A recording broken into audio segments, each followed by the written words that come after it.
नमस्कार दोस्तों, स्वागत है आपका स्टडी फॉर सिविल सर्विसेज में। जैसे स्टडी फॉर सिविल सर्विसेज के छात्र हैं तो ये वाला टेलीग्राम जरूर ज्वाइन करके रखिए। यूट्यूब चैनल में हमारे साथ है तो भी ये वाला टेलीग्राम ज्वाइन करना बहुत ज्यादा जरूरी है। सारे नोटिफिकेशन, सारे अपडेट, सारे मोस्ट इंपोर्टेंट पिक्स, सारा रिवीजन सब कुछ यहाँ पे बताया जाता है। टेस्ट को ध्यान से अटेम्प्ट करिए और बताइए कितना स्कोर आपने किया है, कितने सही किए हैं टोटल क्वेश्चन में से। सभी लोग अपना अपना स्कोर जरूर कमेंट करिए। देखिए ये हमारा एससीएस डेली क्विज चैनल है, इसमें डेली क्विज होती है बिल्कुल फ्री में, इसको जरूर ज्वाइन कर लीजिएगा। ये हमारा इंस्टाग्राम का पेज है, इसको जरूर फॉलो कर लीजिएगा। स्टडी फॉर सिविल .सर्विसेज करके अगर आप इंस्टाग्राम में सर्च करेंगे तो आपको मिल जाएगा। वीडियो के डिस्क्रिप्शन में इसकी लिंक दी हुई। इसमें आप स्टोरी सेक्शन जरूर देखते रहा करिए, प्लस इसमें हाईलाइट्स आते रहते हैं और प्लस पोस्ट आती रहती है, इनको जरूर फॉलो करते रहिए। Friends, welcome to study for civil services. इस वीडियो में हम कवर करने वाले हैं यूपीपीएससी प्री का मॉक टेस्ट नंबर 20 और ये टेस्ट बाइलिंगुअल होगा। इसको स्टार्ट करने से पहले आपको बताना चाहूँगी कि आप हमारे पेड ग्रुप से भी जुड़ सकते हैं। यहाँ पर यूपीएससी, बीपीएससी, यूपीपीएससी, यूपी और ईपीएफओ जैसे सभी एग्जाम्स के लिए कंप्लीट स्टडी मटेरियल और टेस्ट सीरीज दोनों के ही ऑप्शंस अवेलेबल हैं। इससे रिलेटेड और इन्फॉर्मेशन आपको इन गिवन नंबर्स पर मिल जाएगी। साथ ही टेलीग्राम के माध्यम से भी आप जुड़ सकते हैं, जिससे चैनल से रिलेटेड सभी अपडेट्स ईजिली अवेलेबल होंगे। तो आइए अब हम बढ़ते हैं अपने फर्स्ट क्वेश्चन की तरफ। फर्स्ट क्वेश्चन है हमारा एशियन इंफ्रास्ट्रक्चर इन्वेस्टमेंट बैंक से रिलेटेड। पहले में कहा गया है कि रिसेंटली इंडिया ने असम में बिजली पारेषण नेटवर्क में सुधार के लिए इसके साथ एक ऋण समझौता किया है, यानी कि improving the power transmission network इन असम। इसके लिए इंडिया ने रिसेंटली एक लोन अग्रीमेंट किया है एशियन इंफ्रास्ट्रक्चर इन्वेस्टमेंट बैंक के साथ। और उसके बाद कहा गया है इसका जो हेडक्वार्टर है वो बीजिंग, चीन में है। तो ये दोनों ही जो स्टेटमेंट्स हैं हमारे बिल्कुल सही हो जाएंगे। ऑप्शन करेक्ट होगा हमारा ऑप्शन नंबर सी। तो ये जो एशियन इंफ्रास्ट्रक्चर इन्वेस्टमेंट बैंक है ये 2016 से ऑपरेशन में आई है और दिसंबर 2015 में it was entered into force. और साथ ही इसमें 97 अप्रूव्ड मेंबर्स हैं वर्ल्ड वाइड। एंड ये जो बैंक है ये फोकस करती है सोशल और इकोनॉमिक जो स्टेटस है एशिया का उसको इम्प्रूव करने में। ठीक है, तो ये कुछ इंपॉर्टेंट पॉइंट्स थे इससे रिलेटेड। नेक्स्ट क्वेश्चन देखते हैं। इस क्वेश्चन में जो स्टेटमेंट्स दिए हैं उनको देख लेते हैं। पहले में कहा गया है स्टारडस्ट जो 1.0 है ये अमेरिका में एक पूर्व सैन्य अड्डे से लॉन्च किया गया था और ये जैव ईंधन द्वारा संचालित पहला कॉमर्शियल स्पेस लॉन्च है। तो ये दोनों स्टेटमेंट्स हमारे करेक्ट हैं, ऑप्शन सी हो जाएगा यहाँ पर। देन आगे देखते हैं। कहा गया है वर्ल्ड हेल्थ ऑर्गेनाइजेशन ने लॉन्च किया है एक कॉम्प्रिहेंसिव प्लान जिसका नाम है रिप्लेस। तो ये जो रिप्लेस है किसी ना किसी चीज़ को तो रिप्लेस करने के लिए ही लॉन्च किया होगा। तो बेसिकली हमसे पूछा गया है कि ये ट्रांस फैट्स जो है आर्टिफिशियल ट्रांस फैट्स इसको एलिमिनेट करने के लिए लॉन्च किया गया है from the global food supply. तो किस वर्ष तक इसको एलिमिनेट किया जाएगा? 2023, 24, 25 या 26। तो करेक्ट आंसर हो जाएगा 2023, ऑप्शन ए। तो रिप्लेस को याद रखिएगा, ये आर्टिफिशियल जो ट्रांस फैट्स हैं जो इंडस्ट्रियली प्रोड्यूस्ड होते हैं उनको एलिमिनेशन से संबंधित है। आगे क्या दिया हुआ है? कहा गया है जो फास्ट टैग्स हैं ये फास्ट टैग्स इंट्रोड्यूस हुए थे 2018 में। तो ये स्टेटमेंट हमारा गलत हो जाएगा क्योंकि इसका इंट्रोडक्शन हुआ था 2016 में फास्ट टैग्स का, और ये ऑपरेट होते हैं national highway authority of India के द्वारा। तो ये स्टेटमेंट सही है, ऑप्शन हमारा बी करेक्ट होगा। नेक्स्ट क्वेश्चन क्या दिया हुआ है? एक माइनर आईईडी ब्लास्ट हुआ था एक एम्बेसी के पास दिल्ली में। तो वो किस देश की एम्बेसी थी? इज़राइल, सऊदी अरब, यूके और जर्मनी। तो अगर आपने न्यूज़ देखी हो तो आपको पता होगा ये हुआ था इज़राइल की एम्बेसी के पास। तो कई बार ऐसे क्वेश्चंस पूछ लिए जाते हैं तो ये इंपॉर्टेंट है। नेक्स्ट क्वेश्चन में कहा गया है कि जो थातेकड़ बर्ड सेंचुरी है इसको फर्स्ट बर्ड सेंचुरी के रूप में बनाया गया है केरला में। और मतलब ये केरला की फर्स्ट बर्ड सेंचुरी है और इसको डिक्लेयर किया गया था सेंचुरी 1993 में और नाम रख दिया गया था इसका सलीम अली बर्ड सेंचुरी। तो ये गलत हो जाएगा क्योंकि 1983 में इसको डिक्लेयर किया गया था सेंचुरी। ऑप्शन ए करेक्ट होगा। फिर देखते हैं नेक्स्ट क्वेश्चन। इसमें कहा गया है जो डेनमार्क की गवर्नमेंट है इसने अप्रूव किया है एक plan to build an artificial island. एक आर्टिफिशियल आइलैंड बनाएगा डेनमार्क नॉर्थ सी पर। ये किसका पार्ट होगा? ग्रीन एनर्जी का जो डेवलपमेंट हो रहा है डेनमार्क में उस प्रोजेक्ट का ये पार्ट होगा। और इस आइलैंड को कंप्लीट हो जाएगा ये आइलैंड 2030 तक। ये बोथ हटा दीजिएगा यहाँ पर। तो ये जो दोनों स्टेटमेंट्स दी हुई हैं बिल्कुल सही हैं। डेनमार्क द्वारा ये बनाया जा रहा है नॉर्थ सी पर, इम्पॉर्टेंट है। इसका नाम क्या है याद रखिएगा, इसका नाम है लिनेट होम, ठीक है। और लिनेट होम नाम से बनाया जा रहा है। इसमें लगभग 35,000 जो पॉपुलेशन होगी डेनमार्क की वो रहेगी। और इसके माध्यम से जो पोर्ट ऑफ कोपेनहेगन है, तो जो पोर्ट ऑफ कोपेनहेगन है उस पर जो भी उसमें सी लेवल का राइज देखा जा रहा है उसको भी इम्प्रूवमेंट उसमें हो सकेगा। तो ये एक इम्पॉर्टेंट क्वेश्चन है, याद रखिएगा। नेक्स्ट क्वेश्चन देखते हैं। इकोनॉमिक सर्वे 2020-21 में कहा गया है कि इसके द्वारा इंट्रोड्यूस किया गया है बेयर नेसेसिटीज़ इंडेक्स को, यानी कि न्यूनतम आवश्यकता सूचकांक को। और इस इंडेक्स में 10 इंडिकेटर्स हैं जो कि 5 नेसेसिटीज़ पर बेस्ड हैं। कौन कौन सी हैं वो? Water, sanitation, housing, micro environment और अदर फैसिलिटीज़। तो यहाँ पर हमारा कौन सा स्टेटमेंट सही होगा? ये दोनों ही स्टेटमेंट्स हमारे बिल्कुल सही हैं। करेक्ट ऑप्शन हो जाएगा हमारा, देखिए दोनों यहाँ पर सही नहीं होंगे, सॉरी। जो इंडिकेटर्स हैं वो 10 नहीं है, 26 है। तो ये वाला पहला वाला बिल्कुल सही है, दूसरा स्टेटमेंट गलत हो जाएगा क्योंकि 26 इंडिकेटर्स हैं यहाँ पर। करेक्ट ऑप्शन हमारा ए होगा। फिर देखते हैं, मित्र स्कीम से रिलेटेड दिया हुआ है, कहा गया है टेक्सटाइल मिनिस्ट्री ने प्रपोज किया है मित्र स्कीम। मित्र का फुल फॉर्म क्या है? Mega integrated textile reason apparel parks. तो ये मित्र का फुल फॉर्म भी पता होना चाहिए। अगर आपको ये नाम पता होगा फुल फॉर्म तो आप बता देंगे कि ये टेक्सटाइल मिनिस्ट्री से रिलेटेड है। ये इसके माध्यम से जो इंडस्ट्री साइज है उसको डबल करने का प्रयास किया गया है 2025-26 तक, ठीक है। तो करेक्ट ऑप्शन यहाँ पर क्या होगा? यहाँ पर ये दोनों जो स्टेटमेंट्स हैं करेक्ट हो जाएंगे, ऑप्शन सी होगा। फिर आगे बढ़ते हैं। तो गवर्नमेंट ने रिसेंटली अप्रूव किया है national bee keeping and honey mission. तो इसका टाइम पीरियड क्या होगा? ये ऑप्शंस दिए हुए हैं 2020-21 से 2022-23 तक। तो पहले तो स्टार्टिंग सब में 2020 से 21 वाले फाइनेंशियल ईयर से स्टार्ट करके इसका बताना है हमको। तो रिसेंटली स्टार्ट किया गया है तो यही से शुरू होगा, मतलब अभी शुरू होगा ये। तो कब तक चलेगा ये? ये चलेगा 2022-23 तक। ऑप्शन ए करेक्ट हो जाएगा, राइट। देखिए रिसेंटली क्या हुआ है कि 8 एशियाटिक लायंस ने ये टेस्ट हुए हैं कोविड पॉजिटिव। और ये कौन से पार्क में थे? ये नेहरू जूलॉजिकल पार्क में थी। तो क्वेश्चन है कि ये नेहरू जूलॉजिकल पार्क जो है ये कहाँ पर लोकेटेड है? हैदराबाद, सिकंदराबाद, मैसूरू या चेन्नई? तो ये हमारा लोकेटेड है हैदराबाद में। ऑप्शन ए करेक्ट हो जाएगा, राइट। ऑप्शन ए करेक्ट होगा। नेक्स्ट देखते हैं। हमको इसमें बताना है कि वो कौन सी कंट्री है जिसने रिसेंटली इंडिया को 6 P-8I या P-81 जो ये गश्ती विमान है यानी कि पेट्रोल एयरक्राफ्ट है और उससे रिलेटेड इक्विपमेंट इंडिया को दिया है। तो वो कौन सा कंट्री हो जाएगा? USA, UK, फ्रांस या इजराइल? तो वो देश है USA। ऑप्शन ए होगा यहाँ पर भी। क्वेश्चन में पहली स्टेटमेंट दी हुई है कि आंध्र प्रदेश की जो गवर्नमेंट है इन्होंने chief minister Chiranjeevi health insurance scheme को के इम्प्लीमेंटेशन के बारे में अभी रिसेंटली अनाउंस किया है। और इसके अंतर्गत कैशलेस इंश्योरेंस कवर दिया जाएगा 5 लाख रुपीज़ का to every family of the state. तो सेकंड स्टेटमेंट बिल्कुल सही है, फर्स्ट गलत हो जाएगा क्योंकि ऐसा राजस्थान की गवर्नमेंट के द्वारा किया गया है, ना कि आंध्र प्रदेश की गवर्नमेंट के द्वारा। तो करेक्ट आंसर हमारा ऑप्शन बी होगा। नेक्स्ट देखते हैं।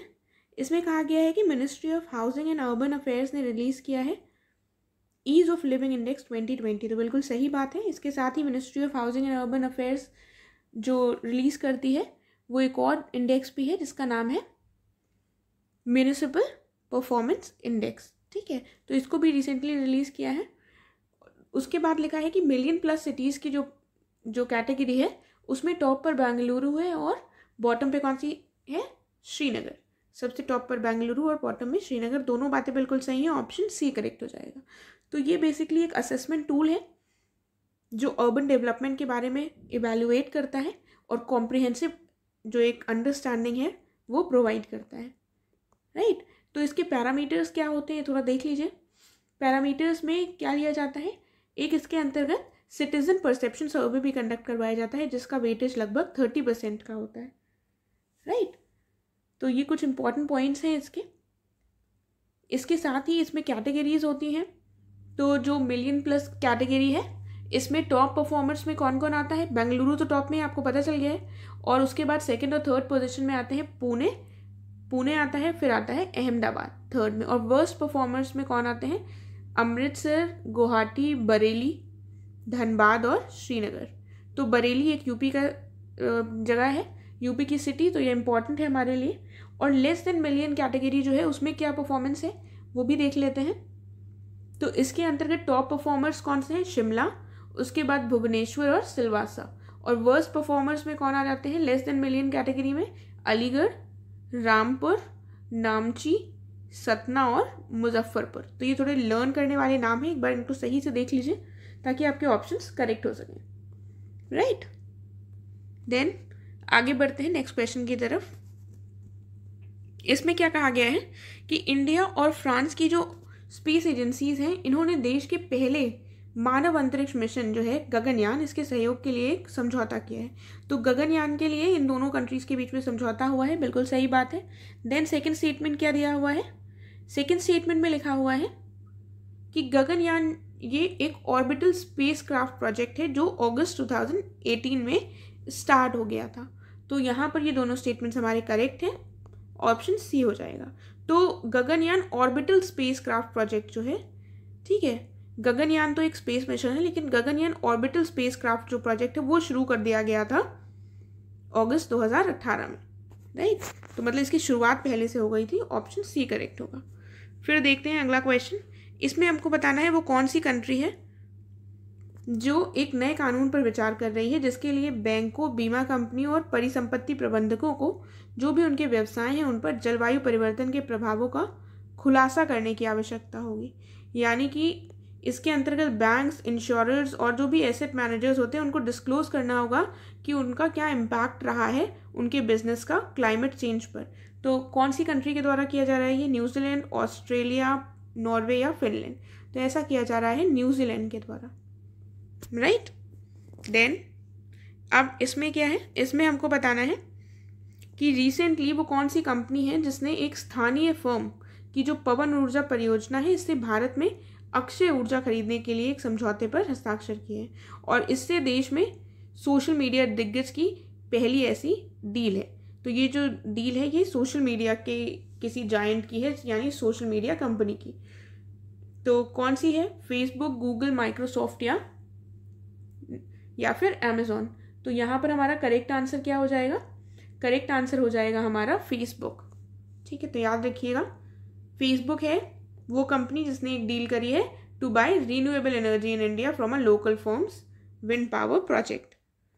आगे देखते हैं, करेक्ट स्टेटमेंट चूज करना है। इसमें कहा गया है जो इंग्लैंड के ऑलराउंडर है बेन स्टोक्स, इनका नाम लिखा गया है, नाम आया है Wisden's leading cricketer in the world में। बिल्कुल सही बात है। और कहा गया ये पहले इंग्लिशमैन है जिनका नाम 2 बार लिखा गया है इस Wisden's leading cricketer in the world में। तो इससे पहले इनका नाम 2004 में लिखा गया था। तो ये दोनों स्टेटमेंट सही हैं, ऑप्शन हमारा सी करेक्ट हो जाएगा। नेक्स्ट देख लेते हैं, कहा गया है वो कौन से क्रिकेटर हैं जिन्होंने अपना मेमोयर लिखा है जिसका नाम क्या है? Believe what life and cricket taught me. तो सुरेश रैना, MS धोनी, पार्थिव पटेल या जहीर खान? तो इसको लिखा गया है सुरेश रैना के द्वारा, ऑप्शन ए करेक्ट हो जाएगा। देन फिर से 2 स्टेटमेंट्स हैं, देख लेते हैं। कहा गया है एक रिनाउंड ऑथर और एमिनेंट हिस्टोरियन थे योगेश प्रवीण, जिनका हाल ही में निधन हो गया। और उसके बाद कहा गया है लखनऊ के इतिहास के बारे में इनका जो ज्ञान था इसके कारण इन्हें अवध और लखनऊ इतिहास के विश्वकोश यानी कि एनसाइक्लोपीडिया भी कहा जाता है ऑफ अवध एंड लखनऊज हिस्ट्री। तो दोनों बातें बिल्कुल सही हैं हमारी, ऑप्शन सी करेक्ट हो जाएगा। ये बहुत इंपॉर्टेंट पॉइंट है क्योंकि इनको बेसिकली अवध और लखनऊ का कहा जाता है एनसाइक्लोपीडिया, और हम प्रिपेयर कर रहे हैं बेसिकली UPPSC के लिए। तो यूपी से रिलेटेड जो भी करंट अफेयर हो वो और भी इम्पॉर्टेंट हो जाता है। आगे देख लेते हैं, इसमें कहा गया है जो union minister of health and family welfare थे, देखिए अभी सारे मिनिस्टर्स चेंज हो गए हैं लेकिन ये पहले के मिनिस्टर्स हैं और इनके द्वारा तब लॉन्च किया गया था आहार क्रांति। तो ये बिल्कुल सही है। और उसके बाद इस मिशन का क्या मोटो रखा गया था? उत्तम आहार उत्तम विचार। तो ये दोनों स्टेटमेंट्स यहाँ पर हमारे सही हो जाएंगे, ऑप्शन सी सही है। ठीक है, तो मोटो याद रखिएगा, इजी है। देन इस क्वेश्चन में क्या कहा गया है कि रिसेंटली साउथ अफ्रीका के जो क्रिकेटर हैं क्रिस मॉरिस, इनको आईपीएल में साइन करने वाले सबसे महंगे विदेशी खिलाड़ी ये बन गए हैं और इनको राजस्थान रॉयल्स ने चुना है। तो ये आईपीएल से रिलेटेड क्वेश्चन देख लीजिएगा। तो इसमें क्या करेक्ट आंसर होगा हमारा, ये दोनों स्टेटमेंट्स हमारे सही हैं। तो बस एक जनरल नॉलेज के लिए हमें पता होना चाहिए, आ भी सकते हैं ऐसे क्वेश्चंस। ऑप्शन सी करेक्ट होगा। फिर देखते हैं, देखिए तो इसमें पहली स्टेटमेंट क्या दी हुई है कि 4th एडिशन हुआ अभी रिसेंटली रायसेना डायलॉग का, और इसकी थीम बताई गई है 2021 में viral word, outbreaks, outliers and out of control. तो ये जो सेकंड स्टेटमेंट है बिल्कुल सही है। फर्स्ट गलत हो जाएगी क्योंकि रायसेना डायलॉग का ये 6th एडिशन था, ना कि 4th। तो करेक्ट ऑप्शन होगा हमारा ऑप्शन नंबर बी। तो ये जो रायसीना डायलॉग है ये बेसिकली क्या है, ये एक जियो पॉलिटिकल इवेंट है जिसको मिनिस्ट्री ऑफ एक्सटर्नल अफेयर्स के द्वारा आयोजित किया जाता है। ठीक है, 2016 से ये शुरू हुआ था और उसके बाद हर वर्ष इसको मनाया जाता है। ये बेसिकली कंडक्ट किया जाता है और इसको स्ट्रक्चर किया गया था on the lines of Shangri La dialogue. तो शंग्रीला डायलॉग क्या है ये भी देख लेते हैं। ये जो है ये एक basically inter governmental security forum है और ये इसमें 28 एशिया पैसिफिक जो स्टेट्स हैं उनके लोग पार्टिसिपेट करते हैं, उनके लीडर्स मिनिस्टर्स पार्टिसिपेट करते हैं और इसको अटेंड किया जाता है उसके इन कंट्रीज़ के डिफेंस मिनिस्टर्स के द्वारा, जो परमानेंट हेड हैं मिनिस्ट्रीज़ के उनके द्वारा, मिलिट्री चीफ्स के द्वारा। ठीक है, तो बेसिकली ये डायलॉग के लाइन पर ही रायसेना डायलॉग को भी कंडक्ट किया जाता है। और रायसेना नाम कैसे पड़ा है, रायसेना हिल्स के नाम से। देन नेक्स्ट देखते हैं, कहा गया human rights crusader and farmer journalist जिनका क्या नाम था, इब्न अब्दुर रहमान, इनको मिला है रमन मैगसेसे अवार्ड और ये रिसेंटली इनका निधन हो गया है। तो ये जीत चुके हैं रमन मैगसेसे अवार्ड और इनका निधन हो गया है। ह्यूमन राइट्स क्रूसेडर हैं, कौन सी कंट्री के हैं ये बताना है हमको। तो कंट्री के क्या क्या ऑप्शंस दिए हुए हैं, पाकिस्तान, अफगानिस्तान, तुर्कमेनिस्तान या म्यांमार। तो करेक्ट आंसर हो जाएगा हमारा पाकिस्तान के ये थे ह्यूमन राइट्स क्रूसेडर।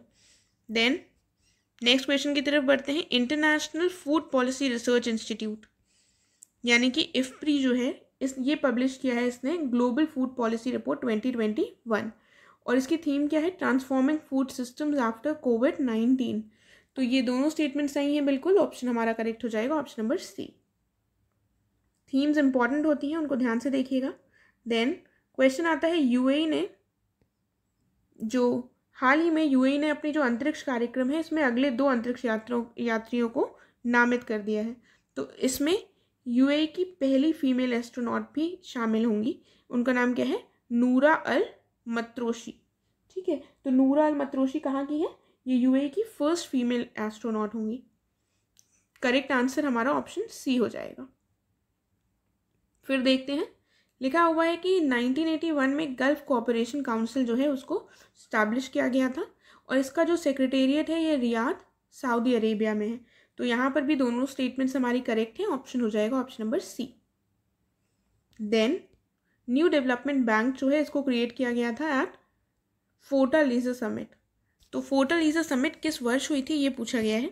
तो ये कौन से उससे संबंधित है, ये संबंधित है ब्रिक्स देशों से। ब्रिक्स देशों की हुई थी फोर्टालीजा समिट और इन्होंने ही डेवलप किया है, स्टैब्लिश किया है मेनली न्यू डेवलपमेंट बैंक को। तो ये हुई थी 2014 में, ऑप्शन हमारा बी करेक्ट हो जाएगा यहाँ पर। इसके साथ ही एक इम्पॉर्टेंट पॉइंट ये भी है कि जो एनडीबी है यानी कि न्यू डेवलपमेंट बैंक, इसका हेडक्वार्टर कहाँ पर है, तो इसका हेडक्वार्टर पड़ता है शंघाई में। ठीक है, शंघाई चाइना में इसका हेडक्वार्टर है, तो ये याद रखिएगा। नेक्स्ट क्वेश्चन देखते हैं, कहा गया है कि रिसेंटली वो कौन से एक्टर है जिनको पंजाब के anti corona virus vaccination programme का ब्रांड एम्बेसडर बनाया गया है। तो कौन है वो, सोनू सूद, अक्षय कुमार, ऋतिक रोशन या इनमें से कोई भी नहीं। तो करेक्ट आंसर क्या हो जाएगा हमारा करेक्ट आंसर हो जाएगा सोनू सूद, ऑप्शन ए। ये काफ़ी ज़्यादा अभी न्यूज़ में भी रहे हैं, काफ़ी इन्होंने हेल्प की है इसलिए। देन तो याद रखना भी ईजी होगा हमारे लिए। इस क्वेश्चन में आते हैं, 2 वीक का ये प्रोग्राम है बालिकातन। ठीक है, बालिकातन ये कंधे से कंधे तक एक इसका मतलब होता है और ये एक मिलिट्री एक्सरसाइज है और ये कौन सी कंट्रीज़ के बीच में की जाती है वो हमें बताना है। यूएसए और Australia, USA Japan, USA Philippines या ऑस्ट्रेलिया और जापान। तो करेक्ट आंसर हो जाएगा हमारा यूएसए और फिलीपींस, ऑप्शन सी करेक्ट होगा यहाँ पर। ठीक है, फिर देखते हैं, इस क्वेश्चन में कहा गया है कि हिंदू जर्मन जो कॉन्स्पिरेसी है ये एक सीरीज ऑफ प्लान्स है जो कंडक्ट हुए थे 1914 से 17 के बीच में इंडियन नेशनलिस्ट ग्रुप्स के द्वारा, और ये एक अटेम्प्ट था अगेंस्ट द ब्रिटिश रूल। तो दोनों बातें बिल्कुल सही है, ऑप्शन हमारा सी करेक्ट होगा। देन इसमें बात की गई है कि जो यक्षिणीज और यक्ष थी ये एक पॉपुलर आर्ट थी ड्यूरिंग मौर्यास, तो ये बात भी सही है, they were popular in art during the time of Mauryas. और दीदारगंज जो पटना में है ये एक प्रोमिनेंट यक्षी फिगर के लिए जानी जाती है, तो यहाँ पर भी ये दोनों स्टेटमेंट्स करेक्ट हो जाएंगे, ऑप्शन होगा सी। देन आगे बढ़ते हैं, कहा गया है रिफॉर्म्स अंडर विलियम बेंटिक, इनके अंतर्गत क्या क्या शामिल होगा। तो पहले में लिखा हुआ है कि जो 4th सर्किट कोर्ट्स थी इनको समाप्त कर दिया गया था और उनके जो कार्य थे वो कलेक्टरों को ट्रांसफ़र कर दिए गए थे। साथ में दूसरा इनके समय क्या रिफॉर्म हुआ था कि इलाहाबाद में एक सदर दीवानी अदालत और एक सदर निज़ामत अदालत की स्थापना हुई थी, और सुप्रीम कोर्ट में अंग्रेज़ी भाषा ने फ़ारसी को रिप्लेस कर दिया था, यानी कि इंग्लिश लैंग्वेज अब इस समय पर रिप्लेस हो गई थी। तो ये तीनों ही रिफॉर्म्स हुए हैं लॉर्ड विलियम बेंटिक के समय। ये कब बने थे, क्या इनका टाइम पीरियड था, टेन्योर क्या था, जो भी इम्पोर्टेंट हमारे वाइसरॉयज और गवर्नर जनरल्स थे उनके टेन्योर्स हमें पता होने चाहिए।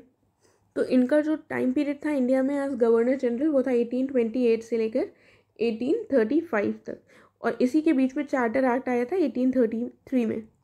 ठीक है, तो अगर आपसे पूछ लिया जाए चार्टर एक्ट तो 1833 के टाइम पर कौन थे हमारे गवर्नर जनरल, तो वो थे Lord William Bentinck. Then next question है गवर्नमेंट ऑफ इंडिया एक्ट 1935 में कौन से फीचर्स थे वो बताना है। तो कहा गया है इसके अंतर्गत 2 या अधिक जो प्रोविंसेस थे उनके लिए एक संघीय लोक सेवा आयोग यानी कि फेडरल पब्लिक सर्विस कमीशन, और जो प्रांतीय लोक सेवा आयोग और संयुक्त लोक सेवा आयोग की स्थापना का प्रावधान किया गया था। तो कौन सा स्टेटमेंट यहाँ पर हमको सही बताना है, चूज़ करना है। तो पहला स्टेटमेंट तो सही हो गया है, दूसरा दिया हुआ है इसके अंतर्गत ही अबॉलिश कर दिया गया था काउंसिल ऑफ इंडिया को, यानी कि जो भारतीय परिषद था इसको अबॉलिश कर दिया गया था। तो कौन सी स्टेटमेंट हमारी यहाँ पर सही होगी, जो दोनों स्टेटमेंट्स दी हुई हैं करेक्ट हैं, इसको अबॉलिश भी कर दिया गया था, करेक्ट आंसर हो जाएगा हमारा ऑप्शन नंबर सी। देन इस क्वेश्चन में हमको बताना है कि गोपाल कृष्ण गोखले को इंडियन इकोनॉमिक्स में ट्रेनिंग किसने दी थी, किसके द्वारा दी गई थी। तो ऑप्शंस दिए हुए हैं जस्टिस रानाडे, जीवी जोशी, या इन दोनों के द्वारा, या इनमें से किसी के द्वारा भी नहीं। तो देखिए बहुत इंपॉर्टेंट क्वेश्चन है, शायद आपने इसके बारे में पहले ना सुना हो, तो इसको ध्यान से देख लीजिए। इसका करेक्ट आंसर हो जाएगा ऑप्शन नंबर सी, यानी जस्टिस रानाडे और जीवी जोशी दोनों के द्वारा ही इनको ट्रेनिंग दी गई थी इंडियन इकोनॉमिक्स, भारतीय अर्थशास्त्र में, राइट। देन फिर देखते हैं न्यूज़पेपर्स और एडिटर्स दिए हुए हैं, हमको बताना है कौन सा करेक्टली मैच्ड है। तो सबसे पहले क्या लिखा हुआ है, स्वदेश मित्रम, ये जी सुब्रमण्यम अय्यर के द्वारा, और अमृता बाजार पत्रिका शिशिर कुमार घोष के द्वारा, वॉइस ऑफ इंडिया दादा भाई नौरोजी के द्वारा, और हिंदुस्तानी जीपी वर्मा के द्वारा। तो यहाँ पर जो करेक्ट पूछा गया है कौन सा करेक्टली मैच्ड है, ये सारे करेक्टली मैच्ड होंगे, करेक्ट आंसर हमारा ऑप्शन डी हो जाएगा। इनको फिर से देख लीजिए एक बार, स्वदेश मित्रम जी सुब्रमण्यम अय्यर के द्वारा, अमृता बाजार पत्रिका जो है वो शिशिर कुमार घोष के द्वारा, वॉइस ऑफ इंडिया दादा भाई नौरोजी, और हिंदुस्तानी जो है वो जीपी वर्मा के द्वारा स्टार्ट किए गए थे, और ये लोग उनके पत्रिकाओं के संपादक थे। देन आगे देखते हैं, हमको इनकरेक्ट बताना है यहाँ पर। तो स्प्रेड ऑफ स्वदेशी मूवमेंट और उसके जो लीडर्स हैं उससे संबंधित बताना है, कौन सा गलत दिया हुआ है। लाहौर में अजीत सिंह के द्वारा स्प्रेड किया गया था स्वदेशी मूवमेंट, पूना में लोकमान्य तिलक के द्वारा, दिल्ली में सैयद हैदर रज़ा, और आंध्र में चिदम्बरम पिल्लाई के द्वारा। तो यहाँ पर जो डी है वो गलत हो जाएगा, क्योंकि ये आंध्र में नहीं मैसूर में इनके द्वारा स्प्रेड किया गया था, ना कि आंध्र में स्वदेशी मूवमेंट को इनके द्वारा स्प्रेड हुआ था ये। ठीक है, तो ये याद रखिएगा। आगे बढ़ते हैं, करेक्ट स्टेटमेंट बतानी है फिर से। तो कहा गया है नंदलाल बोस जो थे ये फर्स्ट रिसिपिएंट थे of the scholarship which was given by Indian society of oriental art. तो ये स्टेटमेंट हमारा बिल्कुल सही है। फिर क्या दिया हुआ है, अवनींद्र नाथ टैगोर जो थे इन्होंने फाउंड किया था Indian society of oriental art. तो ये दोनों बातें यहाँ पर सही हो जाएंगी, ऑप्शन करेक्ट हो जाएगा ऑप्शन नंबर सी। फिर देखते हैं नेक्स्ट क्वेश्चन। कहा गया है स्वदेश बांधव समिति जो है इसको सेटअप किया गया था अश्विनी कुमार दत्त के द्वारा। ठीक है, और it was the most well known volunteer organisation during the swadeshi movement. तो स्वदेशी मूवमेंट के द्वारा इस समिति का गठन किया गया था। ये याद रखिएगा और ये दोनों स्टेटमेंट्स हमारी सही हो जाएंगे। ऑप्शन हमारा सी हो जाएगा। फिर देखते हैं, लिखा हुआ है खेड़ा सत्याग्रह जो है ये फर्स्ट नॉन कोऑपरेशन था, सही बात है। और उसके बाद लिखा हुआ है because of the drought in 1918 the crops failed in Kheda district of Gujarat, तो ये भी सही है, ऑप्शन सी करेक्ट होगा। देखिए नॉन कोऑपरेशन यानी बात असहयोग आंदोलन की हो रही है। आप जो गांधी जी के द्वारा लाया गया था उस मूवमेंट को आप सोच रहे हो सिर्फ वही असहयोग आंदोलन है, तो इसमें ऐसा नहीं है। असहयोग जिसमें किया गया उस आंदोलन को असहयोग आंदोलन कहा गया। तो ये खेड़ा सत्याग्रह अपनी तरह का पहला असहयोग किया गया था ब्रिटिशर्स के साथ, इसलिए इसको प्रथम असहयोग आंदोलन कहा जाता है। ये जो नॉन कोऑपरेशन मूवमेंट है ये काफ़ी बड़े स्तर पर गांधी जी के द्वारा एक मास मूवमेंट आयोजित किया गया था जिसमें असहयोग की बात की गई थी। तो इसीलिए हम कई बार कंफ्यूज हो जाते हैं कि असहयोग इसमें हुआ था तो सिर्फ यही एकमात्र असहयोग आंदोलन है, ऐसा नहीं होगा यहाँ पर। देन देखते हैं दूसरा क्या कहा गया है। 1931 में जो इंडियन नेशनल कांग्रेस है इसके अध्यक्ष पद की जो पेशकश किसको की गई थी और जिसे उन्होंने अस्वीकार कर दिया था। तो एक लोगों को ऑफर किया गया था लेकिन उन्होंने रिफ्यूज़ कर दिया था 1931 में। तो ये भी बहुत इंपॉर्टेंट क्वेश्चन है। कौन थे वो? खान अब्दुल गफ्फार खान, महात्मा गांधी, B.R. अम्बेडकर या सरदार पटेल? तो ऑफर किया गया था खान अब्दुल गफ्फार खान को, ऑप्शन ए करेक्ट हो जाएगा। तो हमने पहले टेस्ट सीरीज़ में करा भी है कि इन्होंने खुदाई खिदमतगर्स यानी कि रेड शर्ट्स नाम से एक ग्रुप बनाया था, ठीक है। तो कई बार पूछा जा चुका है कि रेड शर्ट्स ग्रुप किसके द्वारा बनाया गया था, तो इन्हीं के द्वारा बनाया गया था और इनको फ्रंटियर गांधी के नाम से भी जाना जाता है, राइट। फ्रंटियर गांधी भी इनको कहा जाता है। नेक्स्ट देखते हैं, इसमें क्या लिखा है। जो खान अब्दुल गफ्फार खान थे इन्होंने अपोज किया था all India Muslim leagues demand of partition of India, मतलब इन्होंने इस बात का अपोज किया था, ये बिल्कुल सही बात है। और ही वॉज नोन एज बादशाह खान और सरहदी गांधी, तो इन दोनों नामों से भी इनको जाना जाता था, ये भी सही हो जाएगा। ऑप्शन हमारा करेक्ट है, ऑप्शन नंबर सी। आगे बात की गई है D.K. कर्वे, नाम आपने सुना होगा, तो वही नाम लिखा हुआ है धोंदो केशव कर्वे। तो he was a social reformer in India in the field of women's welfare, सही बात है। और he was popularly known as Maharshi Karve, तो ये भी बिल्कुल सही बात है, करेक्ट ऑप्शन हो जाएगा ऑप्शन नंबर सी। कई बार ऐसे क्वेश्चन पूछ लेते हैं कि किसने विमेन के वेलफेयर के लिए काम किया है, तो उसमें अगर D.K. कर्वे ऑप्शन होगा तो वही आपको टिक करना होगा। देन इसमें क्या कहा गया है, क्रोनोलॉजिकल ऑर्डर में हमको इन इंसिडेंट्स को अरेंज करना है। तो Kakori train robbery, Chittagong armoury raid और डलहौजी स्क्वायर बॉम्ब केस। तो सबके आपको ईयर्स पता होने चाहिए, डेट के साथ लर्न करिएगा। तो जो ये काकोरी ट्रेन रॉबरी थी ये कब हुई थी? ये हुई थी 1925 में, ठीक है। चित्तागोंग आर्मरी रेड जो है इसकी डेट इंपॉर्टेंट हो जाएगी क्योंकि दोनों कंफ्यूजिंग हो सकते हैं। 18 अप्रैल 1930 को, राइट। और डलहौजी स्क्वायर बॉम्ब केस हुआ था 25 अगस्त 1930 को। तो इससे अब आप समझ गए होंगे क्या करेक्ट आंसर होगा। पूरा ये सीक्वेंस जो है वो सही लिखा हुआ है, ऑप्शन ए करेक्ट हो जाएगा। आगे देखते हैं, फिर कहा गया है कि इनमें से कौन कौन रिलेटेड है काकोरी ट्रेन रॉबरी से। तो ऑप्शंस क्या दिए हुए हैं, चंद्रशेखर आज़ाद, राम प्रसाद बिस्मिल, जोगेश चैटर्जी, अशफाक उल्लाह खान, बनवारी लाल। तो कौन कौन रिलेटेड है, ये 500 लोग ही रिलेटेड थे इस इंसिडेंट से, करेक्ट आंसर हो जाएगा हमारा ऑप्शन नंबर सी। इस क्वेश्चन में कहा गया है कि खुदीराम बोस ने प्रफुल्ल चाकी के साथ कोशिश की थी असैसिनेट किसको करने की, डिस्ट्रिक्ट जज जो थे उस समय पर मिस्टर किंग्सफोर्ड। तो ये बिल्कुल सही स्टेटमेंट है। और इसको किस कॉन्स्पिरेसी के नाम से जाना जाता है, इसको कहा जाता है अलीपुर बॉम्ब केस 1908 का, ठीक है। तो ये पहला स्टेटमेंट हमारा करेक्ट हो जाएगा। दूसरा है दिल्ली लाहौर कॉन्स्पिरेसी केस 1912 का, और ये रिलेटेड है with the assassination of viceroy जो थे उस समय पर, बेसिकली लॉर्ड हार्डिंग के असैसिनेशन से, जो हो नहीं पाया था सक्सेसफुल। तो ये दोनों ही हमारे करेक्ट हो जाएंगे, ऑप्शन करेक्ट हो जाएगा हमारा option number C, right. Then आगे देख लेते हैं, फिर क्या कहा हुआ है, इनकरेक्ट स्टेटमेंट बताना है यहाँ पर। तो यहाँ पर पहला लिखा हुआ है कि जो एका मूवमेंट है ये एक पीजन मूवमेंट था जो हरदोई, बहराइच और सीतापुर में हुआ था इन द एंड ऑफ 1921।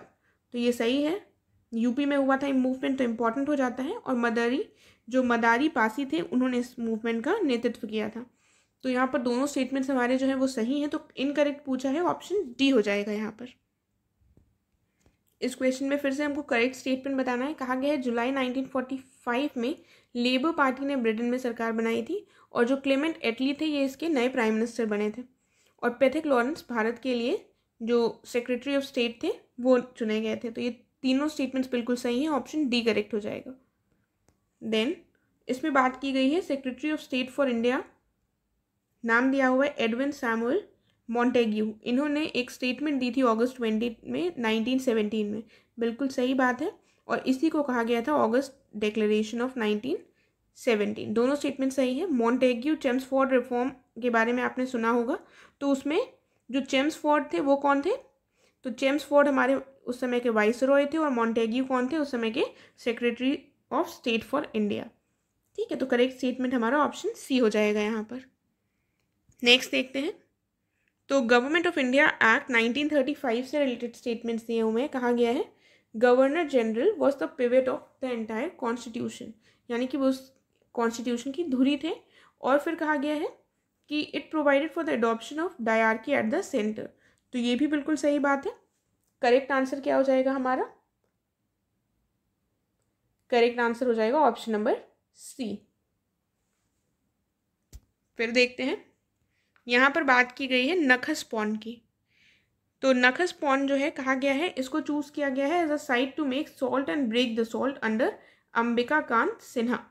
तो ये नखस पॉन्ड बेसिकली लोकेटेड कहाँ है?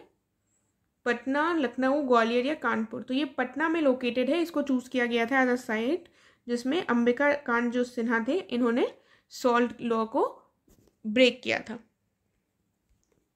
तो नेक्स्ट क्वेश्चन पे आ गए हम। इसमें कहा गया है इरविन का ऑफर जो था वो रिलेटेड था मुस्लिम लीग से, और सेकंड स्टेटमेंट कहा गया है कि इसमें जो फर्स्ट राउंड टेबल कॉन्फ्रेंस थी इसमें अपनी भागीदारी सुनिश्चित करना केवल कांग्रेस के लिए अनिवार्य था।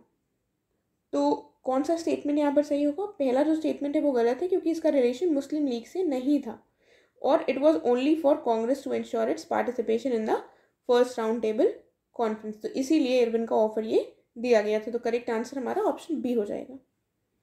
फिर देखते हैं, स्टेटमेंट्स दिए हुए हैं। कहा गया है सिंगारा वेलू चेतियार ये फर्स्ट कम्युनिस्ट थे नॉर्थ इंडिया के, और ये लॉयर थे और लेबर ऑर्गेनाइजर थे मद्रास में। तो ये देखिए आपको नाम से ही समझ में आ रहा होगा, ये फर्स्ट कम्युनिस्ट थे साउथ इंडिया के, ना कि नॉर्थ इंडिया के। तो दूसरा स्टेटमेंट सही है, ऑप्शन यहाँ पर बी करेक्ट होगा। उसके बाद कहा गया है कांग्रेस मिनिस्ट्रीज ने रिज़ाइन कर दिया था 1939 में। तो रिज़ाइन किया था, और रिज़ाइन क्यों किया गया था? In order to protest against the viceroy's declaration to make India a part of second world war. और इंडिया के बिना अप्रूवल के सेकेंड वर्ल्ड वॉर में इंडिया को शामिल कर लिया गया था। इसी के अगेंस्ट ये प्रोटेस्ट किया था और कांग्रेस मिनिस्ट्रीज ने रिज़ाइन कर दिया था। तो ये दोनों स्टेटमेंट्स हमारे करेक्ट दिए हुए हैं, ऑप्शन सी होगा। फिर क्या लिखा है कि वो कौन सी तारीख थी जब मोहम्मद अली जिन्ना ने इंडियन मुस्लिम से कहा था टू सेलिब्रेट डिलीवरेंस डे? किस लिए? आप because of the resignation of Congress party. ठीक है, तो इसकी वजह से मोहम्मद अली जिन्ना ने मुस्लिम से कहा था इस डे को सेलिब्रेट करने के लिए। तो हमको बताना है वो कौन सा डे था। 22 दिसंबर था 1939 का, 23 दिसंबर था, 24 या फिर 25। तो करेक्ट आंसर हो जाएगा 22 दिसंबर, ऑप्शन ए। आगे बढ़ते हैं। कहा गया है वो कौन सी जगह है जहाँ पर स्वदेशी मूवमेंट को वंदे मातरम मूवमेंट भी कहा गया है? तो आंध्र प्रदेश में, यूपी में, पंजाब में, या कहीं पर भी नहीं। तो आंध्र प्रदेश में इसको वंदे मातरम मूवमेंट के नाम से भी जाना जाता है, इसको याद रखिएगा, ऑप्शन ए होगा। देन हमको बताना है क्या कॉजेस थे कि अंग्रेज जो थे वो एंग्लो जो फ्रेंच राइवलरी थी उसमें सक्सेसफुल हुए, अंग्रेज़ों को सक्सेस मिली। तो पहला कहा गया है कि जो इंग्लिश कंपनी थी एक प्राइवेट एंटरप्राइज थी। तो ये बिल्कुल सही बात है, एक प्राइवेट एंटरप्राइज होने के कारण उनके पास जो पावर्स थी वो इंडिपेंडेंट थे अपने पावर्स के लिए, वो गवर्नमेंट पर डिपेंडेंट नहीं थे। और दूसरा रीज़न दिया हुआ है कि जो फ्रेंच कंपनी थी इसको कंट्रोल और रेगुलेट कौन करता था? French government. तो दोनों ही रीजंस थे, और भी काफ़ी रीजंस थे कि जो अंग्रेज थे उनके जो लीडर्स थे वो ज़्यादा एफिशिएंट थे in comparison to French leaders. तो बहुत सारे रीजंस थे, लेकिन ये कॉज भी एक सही है, ऑप्शन सी करेक्ट हो जाएगा। फिर देखते हैं क्या कहा गया है कि लार्जेस्ट हिंदू टेम्पल जो है दुनिया का, ये है विष्णु का टेम्पल, जो कि सूर्यवर्मन द्वितीय के द्वारा बिल्ड किया गया था अंगकोर में। तो हमको बताना है ये अंगकोर लोकेटेड कहाँ है, कंबोडिया, वियतनाम, लाओस या इंडिया। तो ये लोकेटेड है कंबोडिया में, अंगकोर वाट टेम्पल, शायद आपने नाम भी सुना हो इसका। ठीक है, आगे बढ़ते हैं अगले क्वेश्चन की तरफ। इस क्वेश्चन में क्या कहा गया है कि जो हिंदुस्तानी म्यूजिक है इसको प्रैक्टिस किया जाता था नदर्न पार्ट्स में, और कार्नेटिक जो म्यूजिक है ये सदर्न पार्ट्स की है। तो ये दोनों बातें बिल्कुल सही हैं। ये दोनों म्यूजिक जो है, हिंदुस्तानी म्यूजिक नदर्न इंडिया के लिए है बेसिकली, और कार्नेटिक म्यूजिक बिलोंग करती है सदर्न इंडिया को। ऑप्शन सी करेक्ट होगा। नेक्स्ट क्वेश्चन है कि जो ये केव्स है, बराबर की जो गुफाएं हैं, ये 3rd सेंचुरी BC में बिल्ड की गई थी, अशोका का जब काल था, और इनको बिल्ड किया गया था इनके पुत्र दशरथ के द्वारा, और अशोका दोनों के ही पीरियड में बिल्ड किया गया था बेसिकली। और ये जो केव्स हैं ये ओल्डेस्ट सर्वाइविंग इनका एग्जाम्पल है। तो कौन सा स्टेटमेंट यहाँ पर सही होगा? दोनों सही होंगे, ऑप्शन सी होगा। नेक्स्ट देखते हैं, काली घाट पेंटिंग्स, ये जो है ये की गई थी पेंटिंग्स बाय रूरल माइग्रेंट्स मतलब ग्रामीण जो प्रवासी थे उनके द्वारा ये काली घाट पेंटिंग की गई थी, और ये काली घाट मंदिर के आसपास जो बसे लोग थे ग्रामीण प्रवासी उनके द्वारा की गई थी। और ये कहाँ पर सुरक्षित रखी गई हैं? कलकत्ता, बॉम्बे, मद्रास या लखनऊ। तो ये सुरक्षित रखी गई हैं कलकत्ता में। ठीक है, फिर अब हार्वेस्ट फेस्टिवल्स और स्टेट, देखिए आपने देखा हो अगर प्रीवियस ईयर के क्वेश्चंस किए हों तो ऐसे क्वेश्चंस भी आ जाते हैं कि कौन सा फसल त्यौहार कहाँ पर मनाया जाता है। तो जो भी न्यूज़ में हो या जो भी आपको इम्पोर्टेंट कहीं दिखते हैं तो उनको लर्न कर लीजिए। सारे लर्न करना पॉसिबल नहीं है, लेकिन जो भी हम न्यूज़ में, करंट अफेयर्स में देख रहे हैं वो हमें पता होनी चाहिए कि इनकेस अगर वो आ जाए तो हमारा गलत ना हो। तो देख लेते हैं, हरेली दिया हुआ है छत्तीसगढ़ में, कूट मणिपुर में, ओणम केरल में। तो अगर आप ध्यान से देखें तो ये तीनों ही करेक्टली मैच्ड है हमारे। ऑप्शन करेक्ट हो जाएगा, ऑप्शन नंबर सी। फिर है स्टेटमेंट्स दी हुई हैं, कहा गया है 19वीं जो तीर्थंकार थी इनको समर्पित था मल्लीनाथ मंदिर का निर्माण 1231 ईस्वी में किया गया था। तो इनको 19वीं तीर्थंकार को समर्पित जो मंदिर था मल्लीनाथ मंदिर, इसका निर्माण 1231 ईस्वी में किसके द्वारा किया गया था? वास्तुपाल और तेजपाल के द्वारा किया गया था। ये बिल्कुल सही स्टेटमेंट है। फिर क्या लिखा हुआ है? खजुराहो जो स्मारक है इनका समूह हिंदू और जैन मंदिरों का समूह है। तो ये दोनों स्टेटमेंट्स हमारे करेक्ट हैं। खजुराहो ग्रुप ऑफ मॉन्यूमेंट्स के बारे में आपने ज़रूर सुना होगा, तो यहाँ पर ये इंपॉर्टेंट पॉइंट है कि हिंदू और जैन टेम्पल्स यहाँ पर पाए जाते हैं। करेक्ट आंसर हमारा है सी। देन आगे क्या दिया हुआ है? कहा गया है लोटिया, ये जो है ये राजस्थान में चैत्र मास में गाया जाता है। और छकरी क्या है? ये एक ग्रुप सॉन्ग है जो popular form of folk music है कश्मीर की। तो फिर से ये दोनों सही है स्टेटमेंट्स, ऑप्शन सी हो जाएगा। इनको ध्यान से देखते हुए चलिएगा। लोटिया कहाँ को बिलोंग करता है? राजस्थान। तो लोटिया राजस्थान एक दो बार ऐसे पढ़ लीजिएगा ताकि क्वेश्चन अगर एग्जाम में आए तो आपका सही ऑप्शन करेक्ट हो जाए, है ना। देन उसके बाद छकरी जो है ये ग्रुप सॉन्ग है बेसिकली, और पॉपुलर कहाँ पर है? कश्मीर में। देन आगे क्या दिया हुआ है? मुदियट्टू, ये एक रिचुअल थिएटर फॉर्म है, यानी कि एक अनुष्ठानिक नाट्य रूप है। ये कहाँ पर होता है? केरल, कर्नाटका, तमिलनाडु या महाराष्ट्र। तो मुदियट्टू जो है ये होता है हमारा केरल में, ऑप्शन ए। देन इसमें कहा गया है कि जो स्टेट इलेक्शन कमीशन है यानी कि राज्य चुनाव आयुक्त, ये भारत के चुनाव आयोग से स्वतंत्र रूप से काम करता है और प्रत्येक को का अपना कार्यक्षेत्र होता है। फिर कहा गया है जो राज्य चुनाव आयुक्त है इनकी नियुक्ति राष्ट्रपति के द्वारा की जाती है। देखिए इजी क्वेश्चन है, लेकिन जब ऐसा क्वेश्चन स्टेटमेंट में ऐसे आ जाता है कि इंडिपेंडेंटली काम करता है तो शायद आप एक बार कंफ्यूज हो जाएं कि कहीं ये ऐसा तो नहीं कि स्टेट जो इलेक्शन कमिश्नर्स होते हैं वो इलेक्शन कमीशन के अधीन हो। तो ऐसा बिल्कुल भी नहीं है, ये स्टेटमेंट बिल्कुल सही है। लेकिन जो सेकंड स्टेटमेंट है वो गलत हो जाएगा, क्योंकि इनको अपॉइंट कौन करता है? गवर्नर, यानी कि राज्यपाल के द्वारा ये अपॉइंट किए जाते हैं। ऑप्शन हमारा क्या होगा? Option number A. देन फिर क्या क्वेश्चन दिया हुआ है?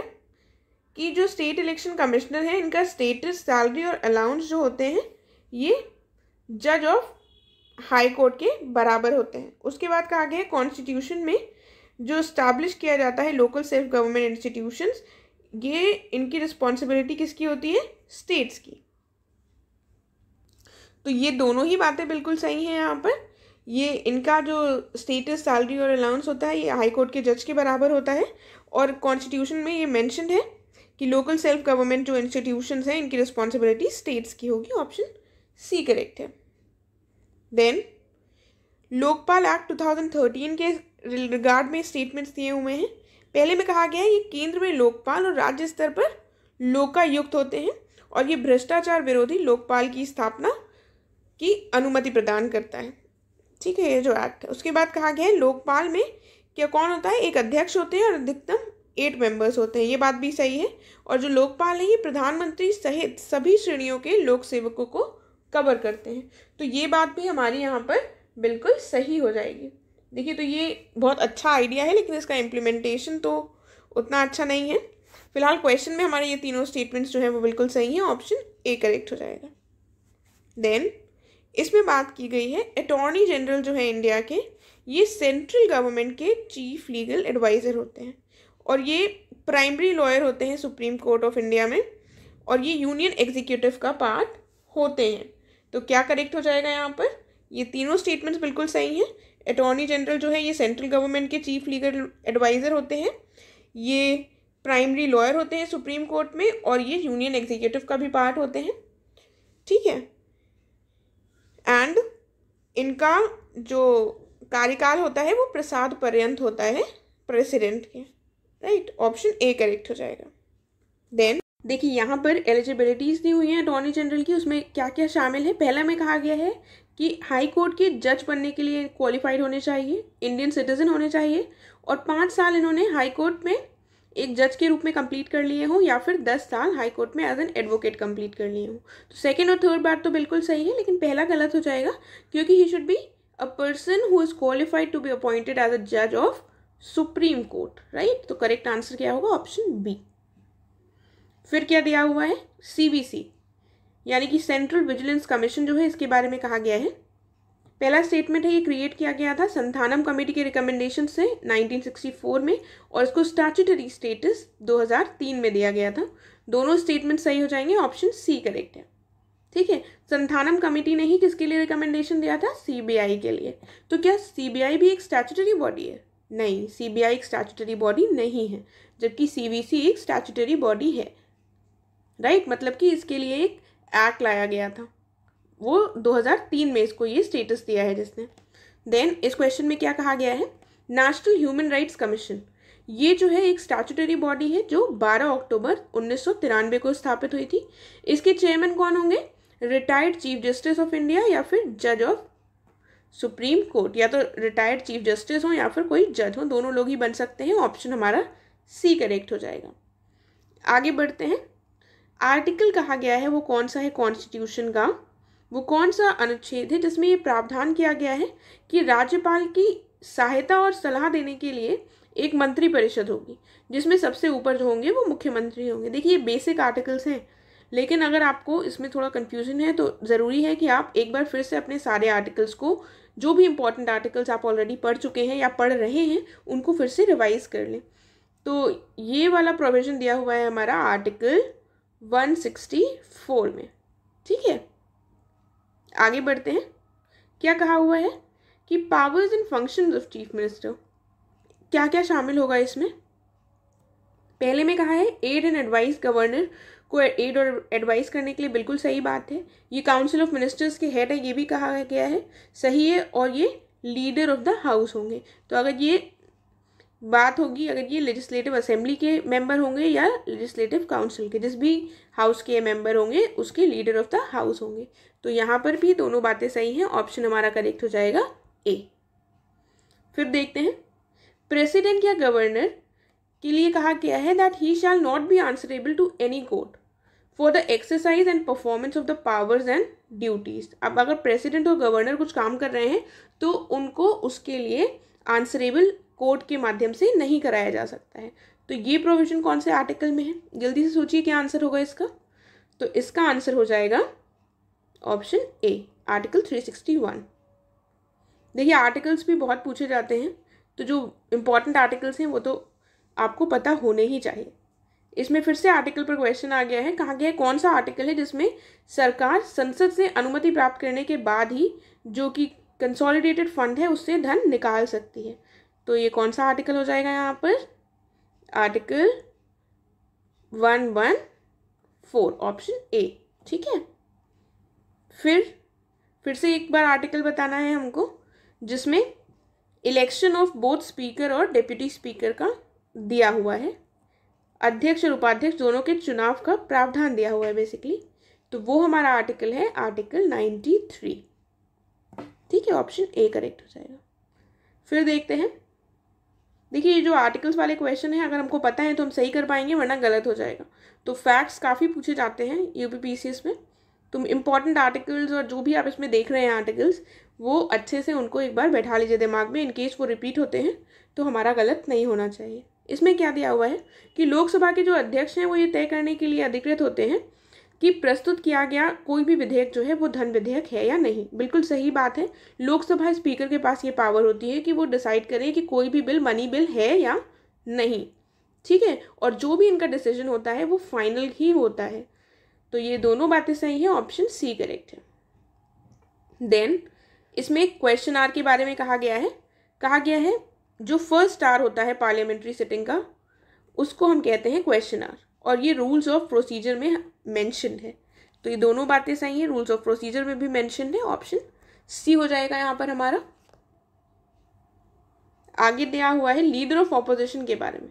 जो सबसे बड़ी पार्टी के नेता होते हैं वो होते हैं हमारे लीडर ऑफ ऑपोजिशन, और इनके पास सदन की जो कुल संख्या है उसका 10वां हिस्से के बराबर वोट प्राप्त हो इनको, यानी कि 1/10 ऑफ द टोटल स्ट्रेंथ की जो हाउस की है उतने इनके पास वोट हों। उसके बाद क्या कहा गया है, ये संसद अधिनियम 1977 में विपक्ष के नेताओं के वेतन और भत्ते में परिभाषित एक वैधानिक पद है। तो जो लीडर ऑफ ऑपोजिशन है वो एक वैधानिक पद है या नहीं? तो ये एक वैधानिक पद है 1977 के इस अधिनियम के माध्यम से, ऑप्शन हमारा सी करेक्ट हो जाएगा।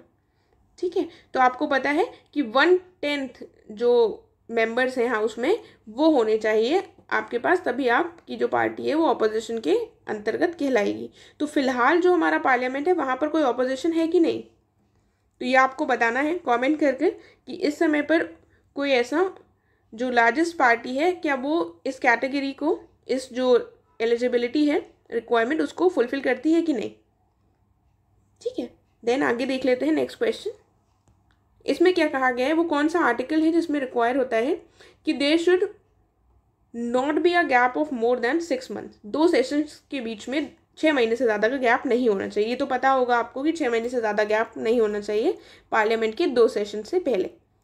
ठीक है, लेकिन ये आर्टिकल कौन सा है, तो ये आर्टिकल हो जाता है 85 में कहा गया है कि 6 महीने से ज़्यादा गैप नहीं होना चाहिए पार्लियामेंट्री सेशंस के बीच। फिर जुडिशियल रिव्यू की जो पावर है ये कहाँ पर दी हुई है, कौन कौन से आर्टिकल्स होंगे इसमें। जो न्यायिक समीक्षा की शक्ति है भारत के संविधान के अंतर्गत कौन से आर्टिकल्स में आती है, 13, 32, 136, 142। तो कौन सा आर्टिकल हो जाएगा यहाँ पर हमारा, ये सारे बिल्कुल सही हैं, इन सभी के अंतर्गत आती है, ऑप्शन डी होगा। आगे बढ़ते हैं। तो फर्स्ट लोक अदालत कैंप जो है ये ऑर्गेनाइज किया गया था गुजरात में 1982 में, बिल्कुल सही बात है। लोक अदालत जो है ये गांधीयन प्रिंसिपल्स पर बेस्ड है, तो ये भी बिल्कुल सही बात है, ऑप्शन सी होगा। फिर क्या लिखा हुआ है कि कौन सा वो आर्टिकल बताना है फिर से हमको जो प्रोवाइड करता है exclusive jurisdiction to the supreme court to adjudicate matters between states और सेंटर। तो ये बेसिकली कौन सी बात हो रही है, ओरिजिनल ज्यूरिसडिक्शन के अंतर्गत आता है सुप्रीम कोर्ट के, और ओरिजिनल ज्यूरिसडिक्शन कौन से आर्टिकल में दिया हुआ है, वो कौन सा आर्टिकल है, आर्टिकल 131, ऑप्शन ए करेक्ट होगा। फिर देखते हैं ऑप्शन ऑफ नोटा जो है फॉर लोकसभा और असेंबली इलेक्शंस, ये कब प्रिस्क्राइब किया गया था सुप्रीम कोर्ट के द्वारा, 2013 में। और इंडिया जो है ये 4वीं कंट्री बन गई थी, 14th कंट्री बन गई थी टू इंस्टीट्यूट नेगेटिव वोटिंग। तो ये भी बिल्कुल सही हो जाएगा हमारा, करेक्ट आंसर क्या होगा, ऑप्शन सी। फिर क्या दिया हुआ है, नॉर्थ ईस्टर्न जो स्टेट्स हैं कहाँ पर इनर लाइन परमिट लगा हुआ है फिलहाल। तो इनर लाइन परमिट होता क्या है, एक बेसिकली आप मान लीजिए परमिट होता है, एक परमिशन होती है जिससे हमें उस स्टेट के अंदर जाने के लिए परमिशन चाहिए होती है, उसी को इनर लाइन परमिट कहा जाता है। ठीक है, तो यही है मोटे तौर पर ये। तो इसका करेक्ट आंसर क्या हो जाएगा हमारा, देख लेते हैं। कहाँ कहाँ पर, अरुणाचल प्रदेश, मिजोरम, मणिपुर और नागालैंड। तो इस समय पर ये लगा हुआ है इन चारों ही स्टेट्स में। करेक्ट आंसर होगा हमारा ऑप्शन नंबर डी। ठीक है, अब यहाँ पर दिया हुआ है RTE एक्ट यानी कि राइट टू एजुकेशन। पहला दिया हुआ है कि ये मैंडेट करता है 25% रिजर्वेशन जो भी डिसएडवांटेज सेक्शन है सोसाइटी के उनके लिए, और इसके अंतर्गत केंद्र और जो राज्य सरकारें हैं इनके बीच वित्त और जो अन्य जिम्मेदारियां हैं उन दोनों का कंट्रीब्यूशन होगा, रिस्पॉन्सिबिलिटीज़ का। तो यहाँ पर दोनों स्टेटमेंट सही होंगे, ऑप्शन होगा सी। फिर क्या कहा गया है, ग्रेट डिप्रेशन। ग्रेट डिप्रेशन का नाम आपने सुना होगा। तो क्या लिखा है, ये एक वर्ल्ड वाइड इकोनॉमिक डाउनटर्न था जो 1929 से शुरू होकर 1939 तक चला था। ठीक है, तो ये जो ग्रेट डिप्रेशन था इतने 10 साल तक लगभग चला था। तो सही बात है, एक तरह का जो रिसेशन था वर्ल्ड वाइड उसको ग्रेट डिप्रेशन का नाम दिया गया था, और ये भी एक रीज़न बना था वर्ल्ड वॉर 2 के लिए। ठीक है, और उसके बाद कहा गया ये लॉन्गेस्ट और मोस्ट सिवियर डिप्रेशन है जो एक्सपीरियंस किया गया है इंडस्ट्रियलाइज्ड वेस्टर्न वर्ल्ड के द्वारा। तो दोनों बातें बिल्कुल सही हैं, ऑप्शन सी करेक्ट हो जाएगा। आगे बढ़ते हैं, क्या लिखा हुआ है, कहा गया है कि जो स्टार्टअप इंडिया स्कीम है ये आती है मिनिस्ट्री ऑफ कॉमर्स और इंडस्ट्री के अंतर्गत आता है। स्टार्टअप इंडिया स्कीम सही स्टेटमेंट है। फिर दिया हुआ है कि जो स्टार्टअप इंडिया स्कीम है ये मिनिस्ट्री ऑफ फाइनेंस के अंतर्गत आता है। तो यहाँ पर कौन सा स्टेटमेंट हमारा सही हो जाएगा, सॉरी यहाँ पर स्टार्टअप इंडिया दिया हुआ है, यहाँ पर स्टैंड अप इंडिया दिया हुआ है। तो दोनों के बारे में बिल्कुल सही स्टेटमेंट्स हैं। जो स्टार्टअप है वो मिनिस्ट्री ऑफ कॉमर्स और इंडस्ट्री के अंदर आता है, और स्टैंड अप जो है वो मिनिस्ट्री ऑफ फाइनेंस के अंतर्गत आता है। ऑप्शन सी करेक्ट है। देन इसमें बात की गई है उमंग।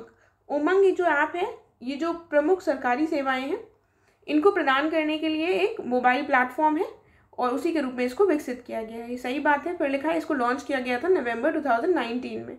तो ये गलत हो जाएगा क्योंकि ये जो ऐप है लॉन्च किया गया था 2017 में। ठीक है, 2017 में लॉन्च किया गया था, ऑप्शन ए करेक्ट होगा। फिर क्या दिया हुआ है, जो ट्राइफेड है ये इस्टेब्लिश हुआ था 1987 में। तो बिल्कुल सही बात है, ये इस्टेब्लिश किया गया था multi state cooperative societies act 1984 के अंतर्गत। तो ये भी बिल्कुल सही है, ऑप्शन हमारा सी हो जाएगा। देखिए आपको ये तो पता होगा 87 में इस्टेब्लिश हुआ था, लेकिन 1984 के एक्ट के अंतर्गत इस्टेब्लिश हुआ था, ये शायद आपको ना पता हो। तो याद रखिएगा इसको, ऑप्शन हमारा करेक्ट हो जाएगा, ऑप्शन नंबर सी। ठीक है, तो यहाँ पर ये भी इंपॉर्टेंट है कि ट्राइफेड का फुल फॉर्म क्या है, ये हमें पता होना चाहिए। तो ट्राइफेड का फुल फॉर्म क्या है, tribal cooperative marketing development federation of India limited. ठीक है, तो ये काफ़ी लंबा फुल फॉर्म है ट्राइफेड का, tribal cooperative marketing development federation of India limited. तो ये चीज़ें चली जाती हैं और ट्राई के बाद फेड जाता है फेडरेशन का। ठीक है, तो याद रखिएगा ट्राइबल का और फेड का, ये ट्राई और यहाँ से फेडरेशन बनता है, लेकिन फुल फॉर्म आपको पता होना चाहिए। देन नेक्स्ट क्वेश्चन देखते हैं।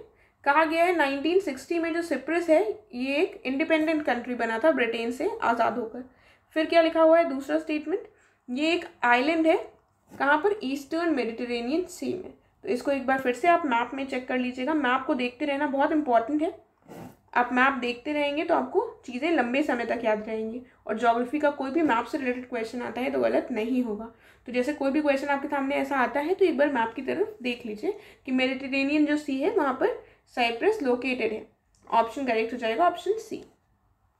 देन क्या बात की गई है, कंज्यूमर कॉन्फिडेंस सर्वे ये कंडक्ट करवाया जाता है RBI के द्वारा 13 मेजर सिटीज़ में, और ये जो सर्वे है ये मेजर करता है consumer perception on 5 economic variables. कौन कौन से हैं, economic situation, employment, price level, income और स्पेंडिंग।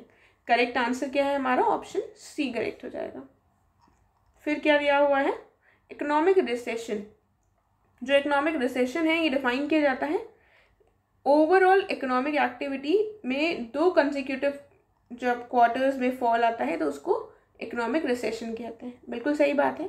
फिर लिखा है इंडिया की इंडिपेंडेंट हिस्ट्री में 4 ईयर्स तक नेगेटिव जीडीपी ग्रोथ को रजिस्टर किया गया है, 4 सालों तक। तो यहाँ पर कौन सा स्टेटमेंट हमारा करेक्ट होगा? ये दोनों स्टेटमेंट्स हमारे बिल्कुल सही हैं, ऑप्शन हो जाएगा ऑप्शन सी। देन नेक्स्ट देखते हैं। अब हमको बताना है वर्ल्ड इन्वेस्टमेंट रिपोर्ट। तो रिपोर्ट्स भी पूछी जाती हैं, आपको पता होगा। तो रिपोर्ट्स जो भी इंपॉर्टेंट है सब एक बार रख लीजिएगा। तो ये जो रिपोर्ट है वर्ल्ड इन्वेस्टमेंट रिपोर्ट किसके द्वारा प्रकाशित की जाती है? ये की जाती है अंकटाड, यानी कि United Nations conference on trade and development. Then इसमें गिनी कोएफिशिएंट, इसके बारे में स्टेटमेंट्स दिए हुए हैं। कहा गया है डेवलप किया था इटालियन स्टैटिस्टिशियन थे, उन्होंने 1912 में किया था। और ये एक मेजर है जिससे distribution of income across population को मेजर किया जाता है। तो दोनों स्टेटमेंट सही है, ऑप्शन सी करेक्ट हो जाएगा। फिर बढ़ते हैं आगे। कहा गया ओलिगोपोली क्या है? ये एक मार्केट फॉर्म है जिसमें मार्केट और इंडस्ट्री जो है डोमिनेट किससे होती है? From by a large group, small group of large sellers. Small group of large sellers के द्वारा ये डोमिनेट होती है और ये leads to higher prices for consumers. ठीक है, क्योंकि लोगों का झुंड छोटा है और जो सेलर्स हैं वो बहुत ज़्यादा है, तो इसका क्या होगा? हायर प्राइजेस रहते हैं कंज्यूमर्स के लिए। दोनों स्टेटमेंट सही है, करेक्ट आंसर है ऑप्शन सी। फिर नेक्स्ट क्या दिया हुआ है? Fiscal deficit. ये क्या है? फिस्कल डेफिसिट बेसिकली हमारा डिफरेंस होता है टोटल एक्सपेंडिचर और टोटल रिसीट्स में, एक्सक्लूड करते हैं इसमें बोरोइंग्स को। और प्राइमरी डेफिसिट क्या है? ये सिंपली क्या है? Fiscal deficit minus the interest payments. तो दोनों बातें सही हो जाएंगी, ऑप्शन सी करेक्ट हो जाएगा। फिर 99th क्वेश्चन पे आ गए हैं अब हम। क्या कहा गया है? ऑफिशियल ग्रीन बॉन्ड जो है, फर्स्ट ऑफिशियल ग्रीन बॉन्ड 2009 में इशू किया गया था और किसके द्वारा किया गया था ये बताना है। तो किसके द्वारा किया गया था? वर्ल्ड बैंक के द्वारा किया गया था, ऑप्शन ए राइट। फिर क्या दिया हुआ है? Core industries. कोर इंडस्ट्रीज पे क्वेश्चन शायद हम ऑलरेडी कर चुके हैं, तो इसका जल्दी से आंसर बताइए क्या होगा। कोर इंडस्ट्रीज में कौन कौन इंक्लूड होता है? कोर इंडस्ट्रीज में ऑप्शंस दिए हुए हैं कोल, क्रूड ऑयल, नेचुरल गैस, उसके बाद दिया हुआ है सीमेंट और फिर फर्टिलाइजर्स। तो कौन कौन सी कोर इंडस्ट्रीज हैं यहाँ पर? कुल जो कोर इंडस्ट्रीज हैं इंडिया में वो कितना है नंबर? तो कुल कोर इंडस्ट्रीज हो जाती हैं हमारी 8, जिनमें इनके अलावा कौन कौन सी इंक्लूडेड है? इन इंडस्ट्रीज के अलावा हमारा हो जाएगा पेट्रोलियम रिफाइनरी प्रोडक्ट्स, फर्टिलाइजर तो यहाँ पर लिखा हुआ है, स्टील, और उसके बाद इलेक्ट्रिसिटी जनरेशन। तो ये हमारे मतलब सारे सही दिए हुए हैं, ऑप्शन डी करेक्ट होगा। ठीक है।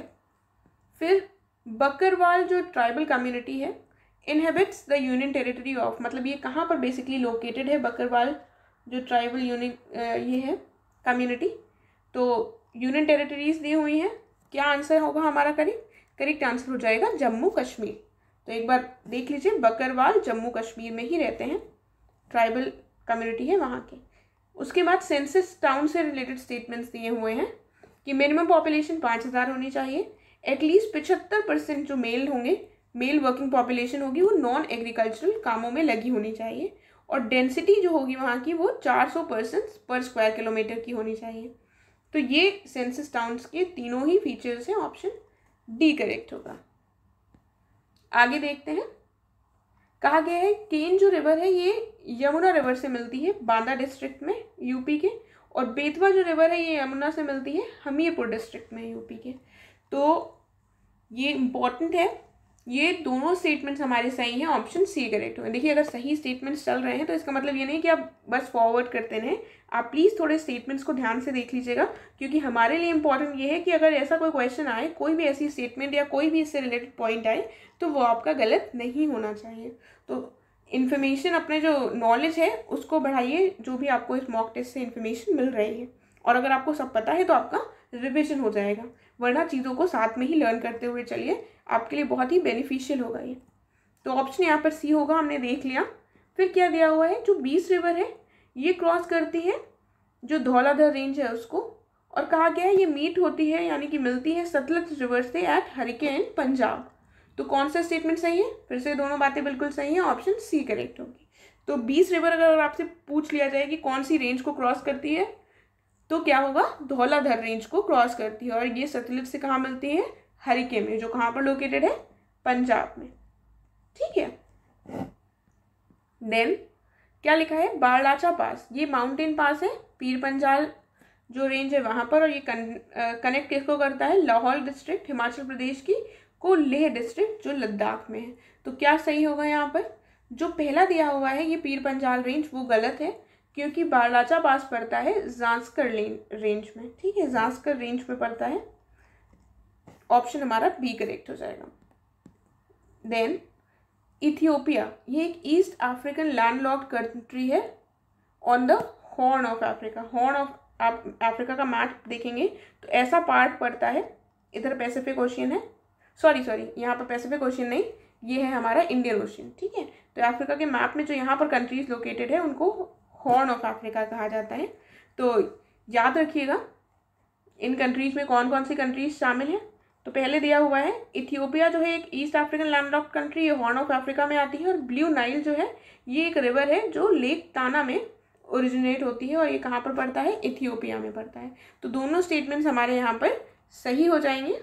तो इसमें बेसिकली जो हॉर्न ऑफ अफ्रीका है इसमें कौन कौन सी कंट्रीज आती हैं, एक आता है जिबूती, और उसके अलावा आती है इरिट्रिया, ठीक है, और उसके अलावा आती है इथियोपिया, और फिर आता है हमारा सोमालिया। देखिए कहीं कहीं पर ये जिबूती जो है ये नहीं लिखा हुआ है, लेकिन ये चारों ही इसमें इंक्लूड होंगी, ठीक है। तो याद रखिएगा इसको, ऑप्शन यहाँ पर सी करेक्ट है। आगे देख लेते हैं। तो यहाँ पर हमको बताना है कौन सा स्टेटमेंट करेक्ट है रिगार्डिंग गाजा। पहले में कहा गया है ये एक densely populated strip of land है, कहाँ पर, जो सराउंडेड है इजराइल से। तो आपने इसका रिसेंटली नाम ज़रूर सुना होगा गाजा स्ट्रिप का। इजराइल और पैलेस्टीन के बीच जो भी विवाद चल रहा है उसमें गाजा स्ट्रिप का नाम आता है, और ये जो है इसको गवर्न किया जा रहा है इस्लामिस्ट ग्रुप हमास के द्वारा। तो यहाँ पर हमारा जो करेक्ट स्टेटमेंट हो जाएगा वो हो जाएगा ऑप्शन नंबर सी। दोनों बातें सही हैं। तो ये याद रखिएगा, ये जो हमास इस्लामिस्ट ग्रुप है ये फिलिस्तीन से संबंधित है, यानी कि पैलेस्टाइन से संबंधित है। तो ये भी पूछा जा सकता है कि हमास ग्रुप का संबंध कहाँ से है, राइट। तो ऑप्शन यहाँ पर सी हो जाएगा। देन आगे देखते हैं। देखिए क्वेश्चन फिर से रिपीट हो गया है। रिपीट क्या हो गया है, यहाँ पर एक स्टेटमेंट में हमने बात की थी और यहाँ पर हमने बात की है ऐसे ही बिना स्टेटमेंट के। तो क्वेश्चन लेकिन हमारा सेम है और हम इस क्वेश्चन को डिस्कस भी कर चुके हैं। आप देख लीजिए क्वेश्चन को क्या है, हॉर्न ऑफ अफ्रीका की बात की गई है। तो मैंने आपको ऑलरेडी कंट्रीज बता दी हैं, तो आप इससे क्या समझ जाएंगे कि चारों जो कंट्रीज मैंने बताई हैं वो इसमें इंक्लूडेड है। ऑप्शन डी करेक्ट हो जाएगा, ये चारों कंट्रीज हॉर्न ऑफ अफ्रीका का पार्ट है। फिर देखते हैं नेक्स्ट क्वेश्चन। इसमें क्या कहा गया है कि सिनाई जो पेनिनसुला है इसके बारे में स्टेटमेंट्स दिए हुए हैं। पहले में कहा गया है ये इजिप्ट में एक पेनिनसुला है और ये कंट्री का एक लौता पार्ट है जो एशिया में लोकेटेड है। तो ये दोनों बातें बिल्कुल सही हैं। इजिप्ट वैसे अफ्रीका में पड़ता है, लेकिन ये वाला जो सिनाई पेनिनसुला का पार्ट है ये पड़ता है हमारा एशिया में। ऑप्शन सी करेक्ट होगा। देन देखिए तो यहाँ पर क्या कहा गया है, पहला स्टेटमेंट दिया हुआ है कि नॉर्थ अटलांटिक ओशियन और नॉर्थ ईस्ट पैसिफिक में इनको हरिकेन्स कहा जाता है और नॉर्थ वेस्ट अटलांटिक ओशियन में इनको कहा जाता है टाइफून। तो ये वाला जो स्टेटमेंट है गलत हो जाएगा, क्योंकि नॉर्थ वेस्ट जो पैसिफिक ओशियन है वहां पर इनको टाइफून कहा जाता है। ठीक है, तो करेक्ट ऑप्शन ए हो जाएगा। आगे बढ़ते हैं। कहा गया रिंग ऑफ फायर जो है यहाँ पर 75% वर्ल्ड के वॉल्केनोज पाए जाते हैं और 90% अर्थक्वेक्स यहीं पर पाए जाते हैं। तो ये दोनों बातें सही हैं, ऑप्शन सी करेक्ट हो जाएगा। देन इनकरेक्ट स्टेटमेंट बताना है। देखिए कुछ क्वेश्चंस जो आप पहले टेस्ट में कर चुके हैं शायद उसका रिपीटेशन हो गया, एक दो क्वेश्चंस ऐसे मिले मुझे, देखिए जो हम ऑलरेडी डिस्कस कर चुके हैं, तो वो क्वेश्चंस उनका आपका यहाँ पर रिविजन हो जाएगा, तो इसलिए परेशान मत होइएगा बिल्कुल। इस क्वेश्चन को देख लेते हैं। क्या कहा गया है, पहले में कहा गया है जो अरावली रेंज है ये अलाइंड है नॉर्थ ईस्ट से साउथ वेस्ट डायरेक्शन में, ठीक है, और इसकी हाईएस्ट पीक क्या है, गुरु शिखर। तो करेक्ट आंसर यहाँ पर क्या है, दोनों स्टेटमेंट्स हमारी करेक्ट है, ऑप्शन सी हो जाएगा। देन आगे क्या दिया हुआ है, straight separating the island of Taiwan and continental Asia. तो स्टेट्स जो है इंपॉर्टेंट मेजर वो भी एक बार मैप में आप लोकेट कर लीजिएगा ताकि आपको याद रहे। तो ताइवान और जो महाद्वीपीय एशिया है इसको कौन सी जलडमरू मध्य अलग करता है, देख लीजिए, Formosa straight, boss straight, cook straight. तो वो है हमारा फार्मोसा स्ट्रेट। देन म्यांमार, जो म्यांमार है इसको कौन सी कंट्रीज बॉर्डर करती हैं, यहाँ पर हमको ये बताना है। तो एक बार इसके लिए फिर से आपको मैप को रेफर करना पड़ेगा। मैप को खोल कर बैठ जाइए और देख लीजिए कि कौन सी कंट्रीज़ इसके बॉर्डर को बनाती हैं। तो फिलहाल मैं आपको यहाँ पर बता देती हूँ, ये जितनी भी कंट्रीज़ हैं बिल्कुल सही है। म्यांमार का बॉर्डर बांग्लादेश से भी लगता है, भारत से भी लगता है, चीन से भी लगता है। ये तीनों तो आपको पता ही होंगे। लाओस और थाईलैंड के लिए आपको कन्फ्यूजन होगा तो देख लीजिए, इनका भी लगता है। ऑप्शन डी करेक्ट होगा। फिर हमको इनकरेक्ट स्टेटमेंट बताना है यहाँ पर। देखिए, इनकरेक्ट से मुझे याद आया कि हमने पहले ऊपर एक क्वेश्चन डिस्कस किया है, ये 112th क्वेश्चन, इसमें इनकरेक्ट पूछा था और दोनों ऑप्शंस हमारे सही हैं, तो करेक्ट आंसर हमारा डी हो जाएगा। ठीक है, कोई भी इनकरेक्ट नहीं है, ध्यान रखिएगा। इनकरेक्ट क्वेश्चन में पूछ रहा है या करेक्ट। फिर वापस आते हैं क्वेश्चन की तरफ। इसमें भी हमसे इनकरेक्ट पूछा है। कहा गया है जो मोजाम्बिक करंट है ये एक ओशन करंट है इंडियन ओशन का, और उसके बाद ये पाया जाता है मोजाम्बिक और आइलैंड ऑफ मेडागास्कर के बीच में। तो कौन सी बात सही होगी? दोनों बातें सही हैं, लेकिन इनकरेक्ट पूछा है तो ऑप्शन डी होगा। ठीक है, फिर जोजिला पास पूछा है, ये कहाँ पर पड़ता है? ये एक रोड लिंक है किसके किसके बीच में? श्रीनगर, कारगिल, जम्मू और श्रीनगर, जम्मू और कारगिल, लेह और शिमला। तो ये पड़ता है हमारा श्रीनगर और कारगिल के बीच में। ऑप्शन ए करेक्ट होगा। फिर क्या दिया हुआ है? बनास, ये एक नदी है जो लाई करती है एंटायरली राजस्थान में, और ये ट्रिब्यूटरी कौन सी रिवर की है? चंबल रिवर की। तो यहाँ पर दोनों बातें बिल्कुल सही हैं, ऑप्शन सी करेक्ट हो जाएगा। फिर कहा गया है महानंदा एक इम्पॉर्टेंट ट्रिब्यूटरी है गंगा की, जो कहाँ से निकलती है? दार्जिलिंग की पहाड़ियाँ, चंबा पहाड़ी, शिमला पहाड़ी या नैनीताल पहाड़ी। तो ये निकलती है दार्जिलिंग पहाड़ी से। ऑप्शन ए करेक्ट होगा। आगे देख लेते हैं। The winds blowing almost in the same direction through out the year. ऐसी विंड्स को क्या कहा जाता है? प्रिवेलिंग विंड्स, यानी कि जो प्रचलित पवन होती हैं। और उसके बाद कहा गया है कि इन्हें अपरिवर्तनीय या ग्राही पवनें भी कहा जाता है, यानी कि इनवेरिएबल और प्लानिटरी विंड्स, क्योंकि ये इन्वॉल्व करती हैं लार्जर एरियाज ऑफ ग्लोब। तो ये भी बिल्कुल सही है, ऑप्शन हो जाएगा हमारा ऑप्शन नंबर सी। इसमें क्या दिया हुआ है? इंडस जो है ये वेस्टर्न मोस्ट है हिमालयन रिवर्स की इंडिया में, और सतलज रिवर जो है ये ओरिजिनेट करती है रकस ताल से मानसरोवर के पास। ठीक है, तो ये दोनों स्टेटमेंट्स हमारे यहाँ पर सही हैं, ऑप्शन सी हो जाएगा। फिर इसमें क्या कहा गया है? जो हाई सैलिनिटी होती है वो सबसे ज़्यादा कहाँ होती है? हाई सैलिनिटी ट्रॉपिक्स के बीच में, ट्रॉपिक ऑफ कैंसर और कैप्रिकॉर्न के बीच में। और इसका रीज़न दिया हुआ है कि ये this is due to active evaporation, temperature और steady trade winds. Option C correct होगा। एजर्शन और जो रीज़न आता है उसके रूप में भी ये क्वेश्चन पूछा जा सकता है। यहाँ पर क्या दिया हुआ है कि जो सहारा डेजर्ट है इसके पूर्वी भागों में उत्तर पूर्व और पूर्व से पश्चिम की ओर चलने वाली जो गर्म और शुष्क हवाएं होती हैं वो कौन सी होती हैं? हरमट्टन, सिरोको, चिनूक या मिस्ट्रल। तो वो कौन सी हो जाएंगी? वो हो जाएंगी मिस्ट्रल। ऑप्शन डी करेक्ट होगा यहाँ पर। सॉरी, यहाँ पर डी नहीं करेक्ट होगा, हरमट्टन होगा। ऑप्शन ए करेक्ट होगा। ठीक है, ऑप्शन ए करेक्ट होगा। आगे देखते हैं।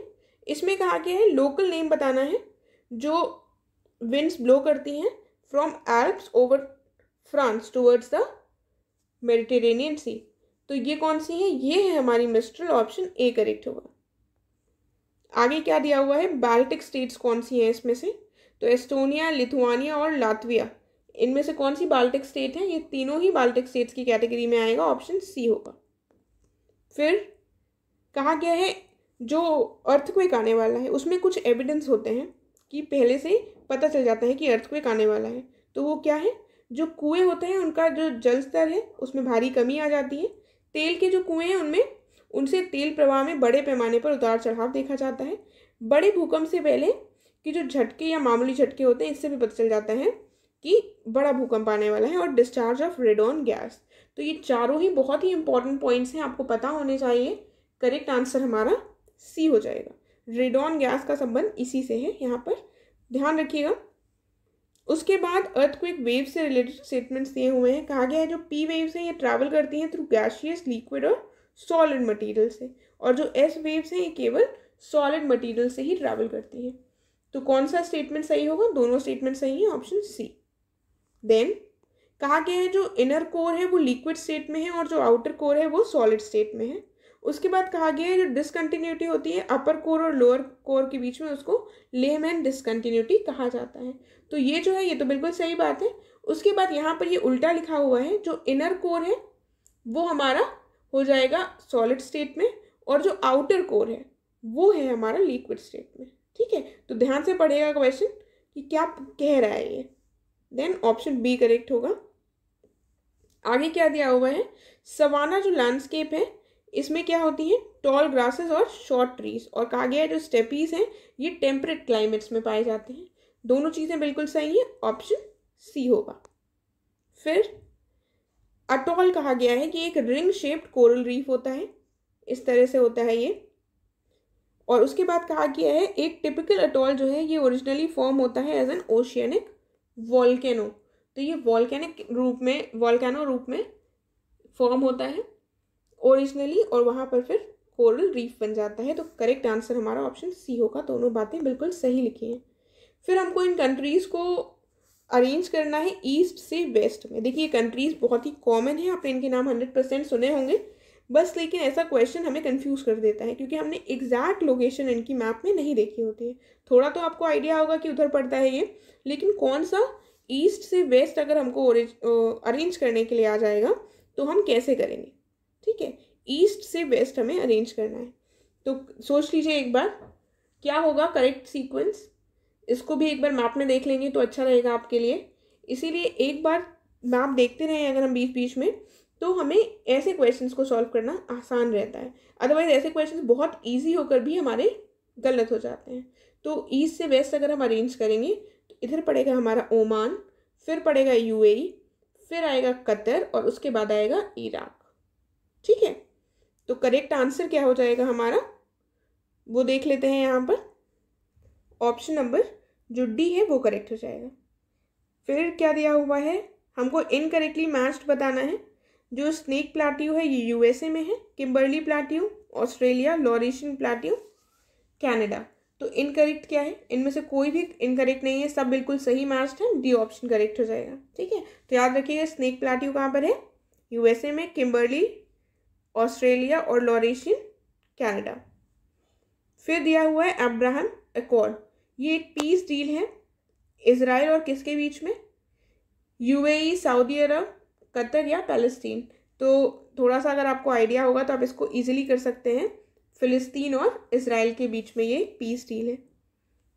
उसके बाद इंद्र, ये एक joint by annual military exercise है जो इंडिया और रशिया के बीच में कंडक्ट करवाई जाती है। अब ये पूछा गया है कि ये स्टार्ट कब हुई थी।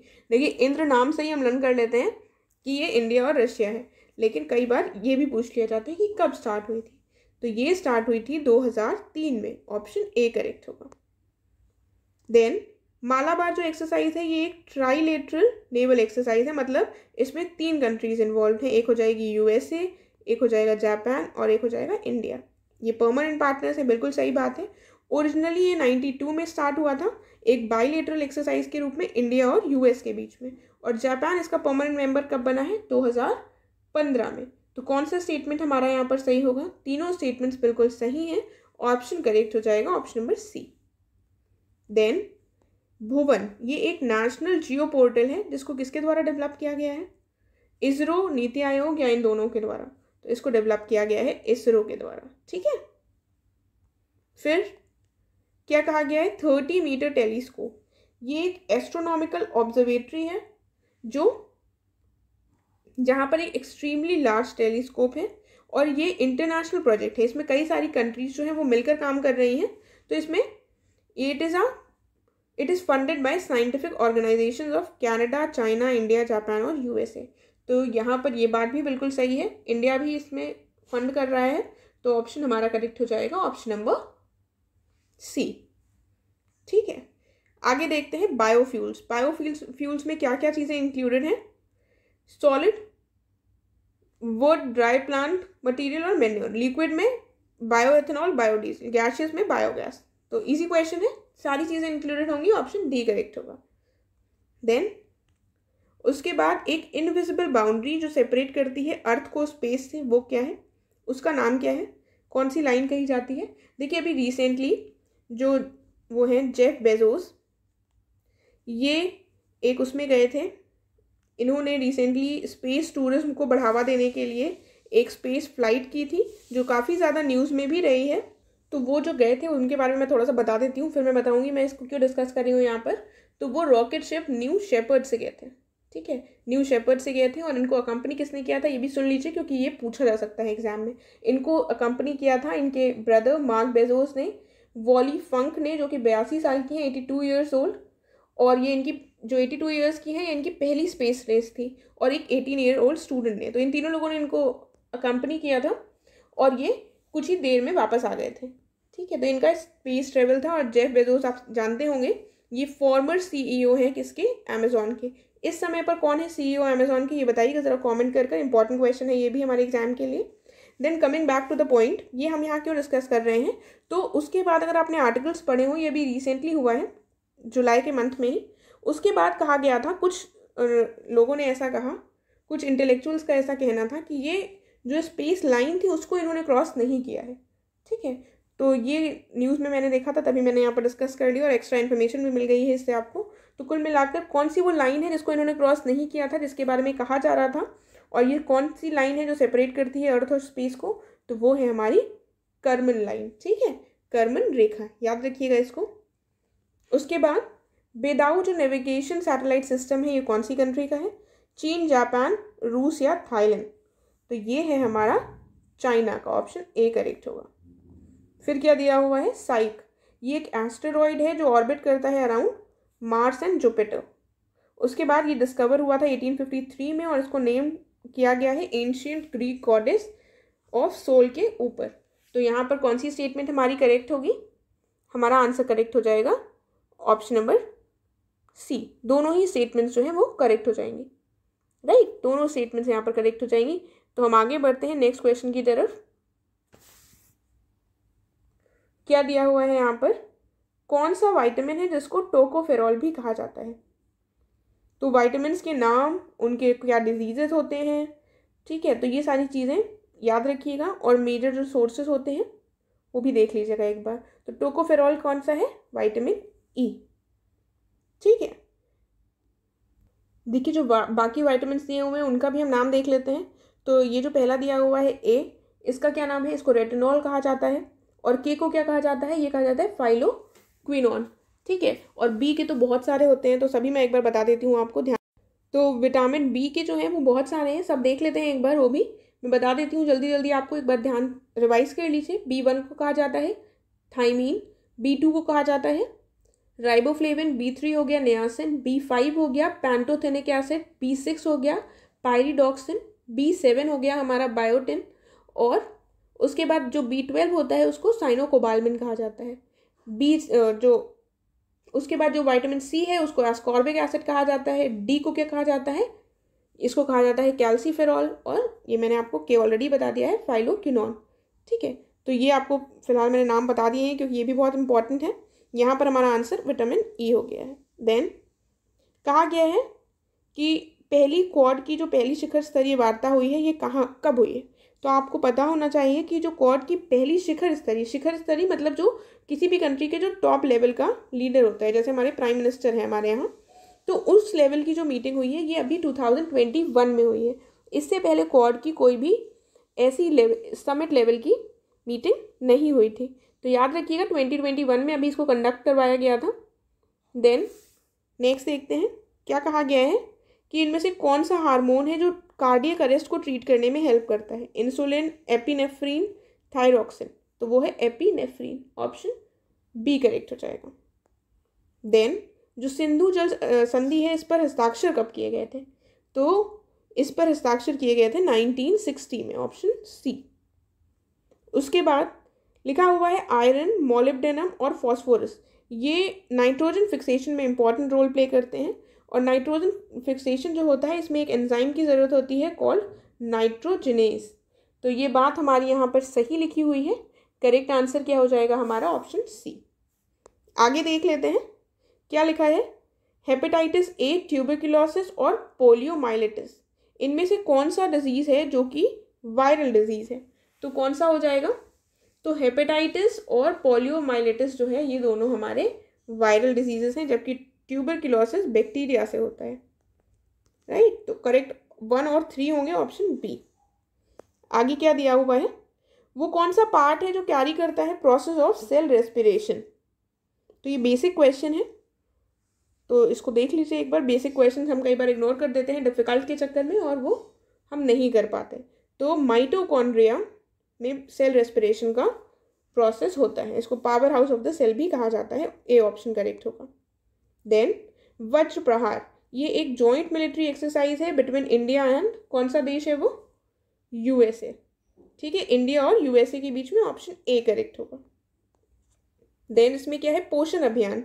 जो भी इंपॉर्टेंट स्कीम्स हैं, अभियान जो भी लॉन्च किए गए हैं गवर्नमेंट के द्वारा रिसेंट ईयर्स में, या पुराने भी पूछ लिए जाते हैं, तो सबको हमें थोड़ा ध्यान रखना होगा ईयर्स कौन कौन से हैं। तो ये लॉन्च किया गया था 2018 में। ठीक है, ऑप्शन बी करेक्ट हो जाएगा। आगे क्या दिया हुआ है? लास्ट क्वेश्चन पे आ गए हैं हम। हमको बताना है वो कौन सा है जो विटामिन नहीं है और अकर करता है naturally in various animal and vegetable fats and oils. तो ये विटामिन नहीं बताया गया है और एनिमल और वेजिटेबल फैट्स एंड ऑयल्स में नेचुरली पाया जाता है। Oleic acid, ascorbic acid, folic acid, none of the above. तो देखिए ओलिक एसिड यहाँ पर आंसर हो जाएगा। ठीक है, ओलिक एसिड हो जाएगा, ऑप्शन ए करेक्ट हो जाएगा। इसके साथ हमारा ये टेस्ट कंप्लीट हुआ। अगर आपको कोई भी डाउट है, कोई भी क्वेश्चन है, तो आप प्लीज़ कमेंट करके पूछ सकते हैं। मैं ट्राई करूँगी उसको रिजॉल्व करने का। Thank you so much.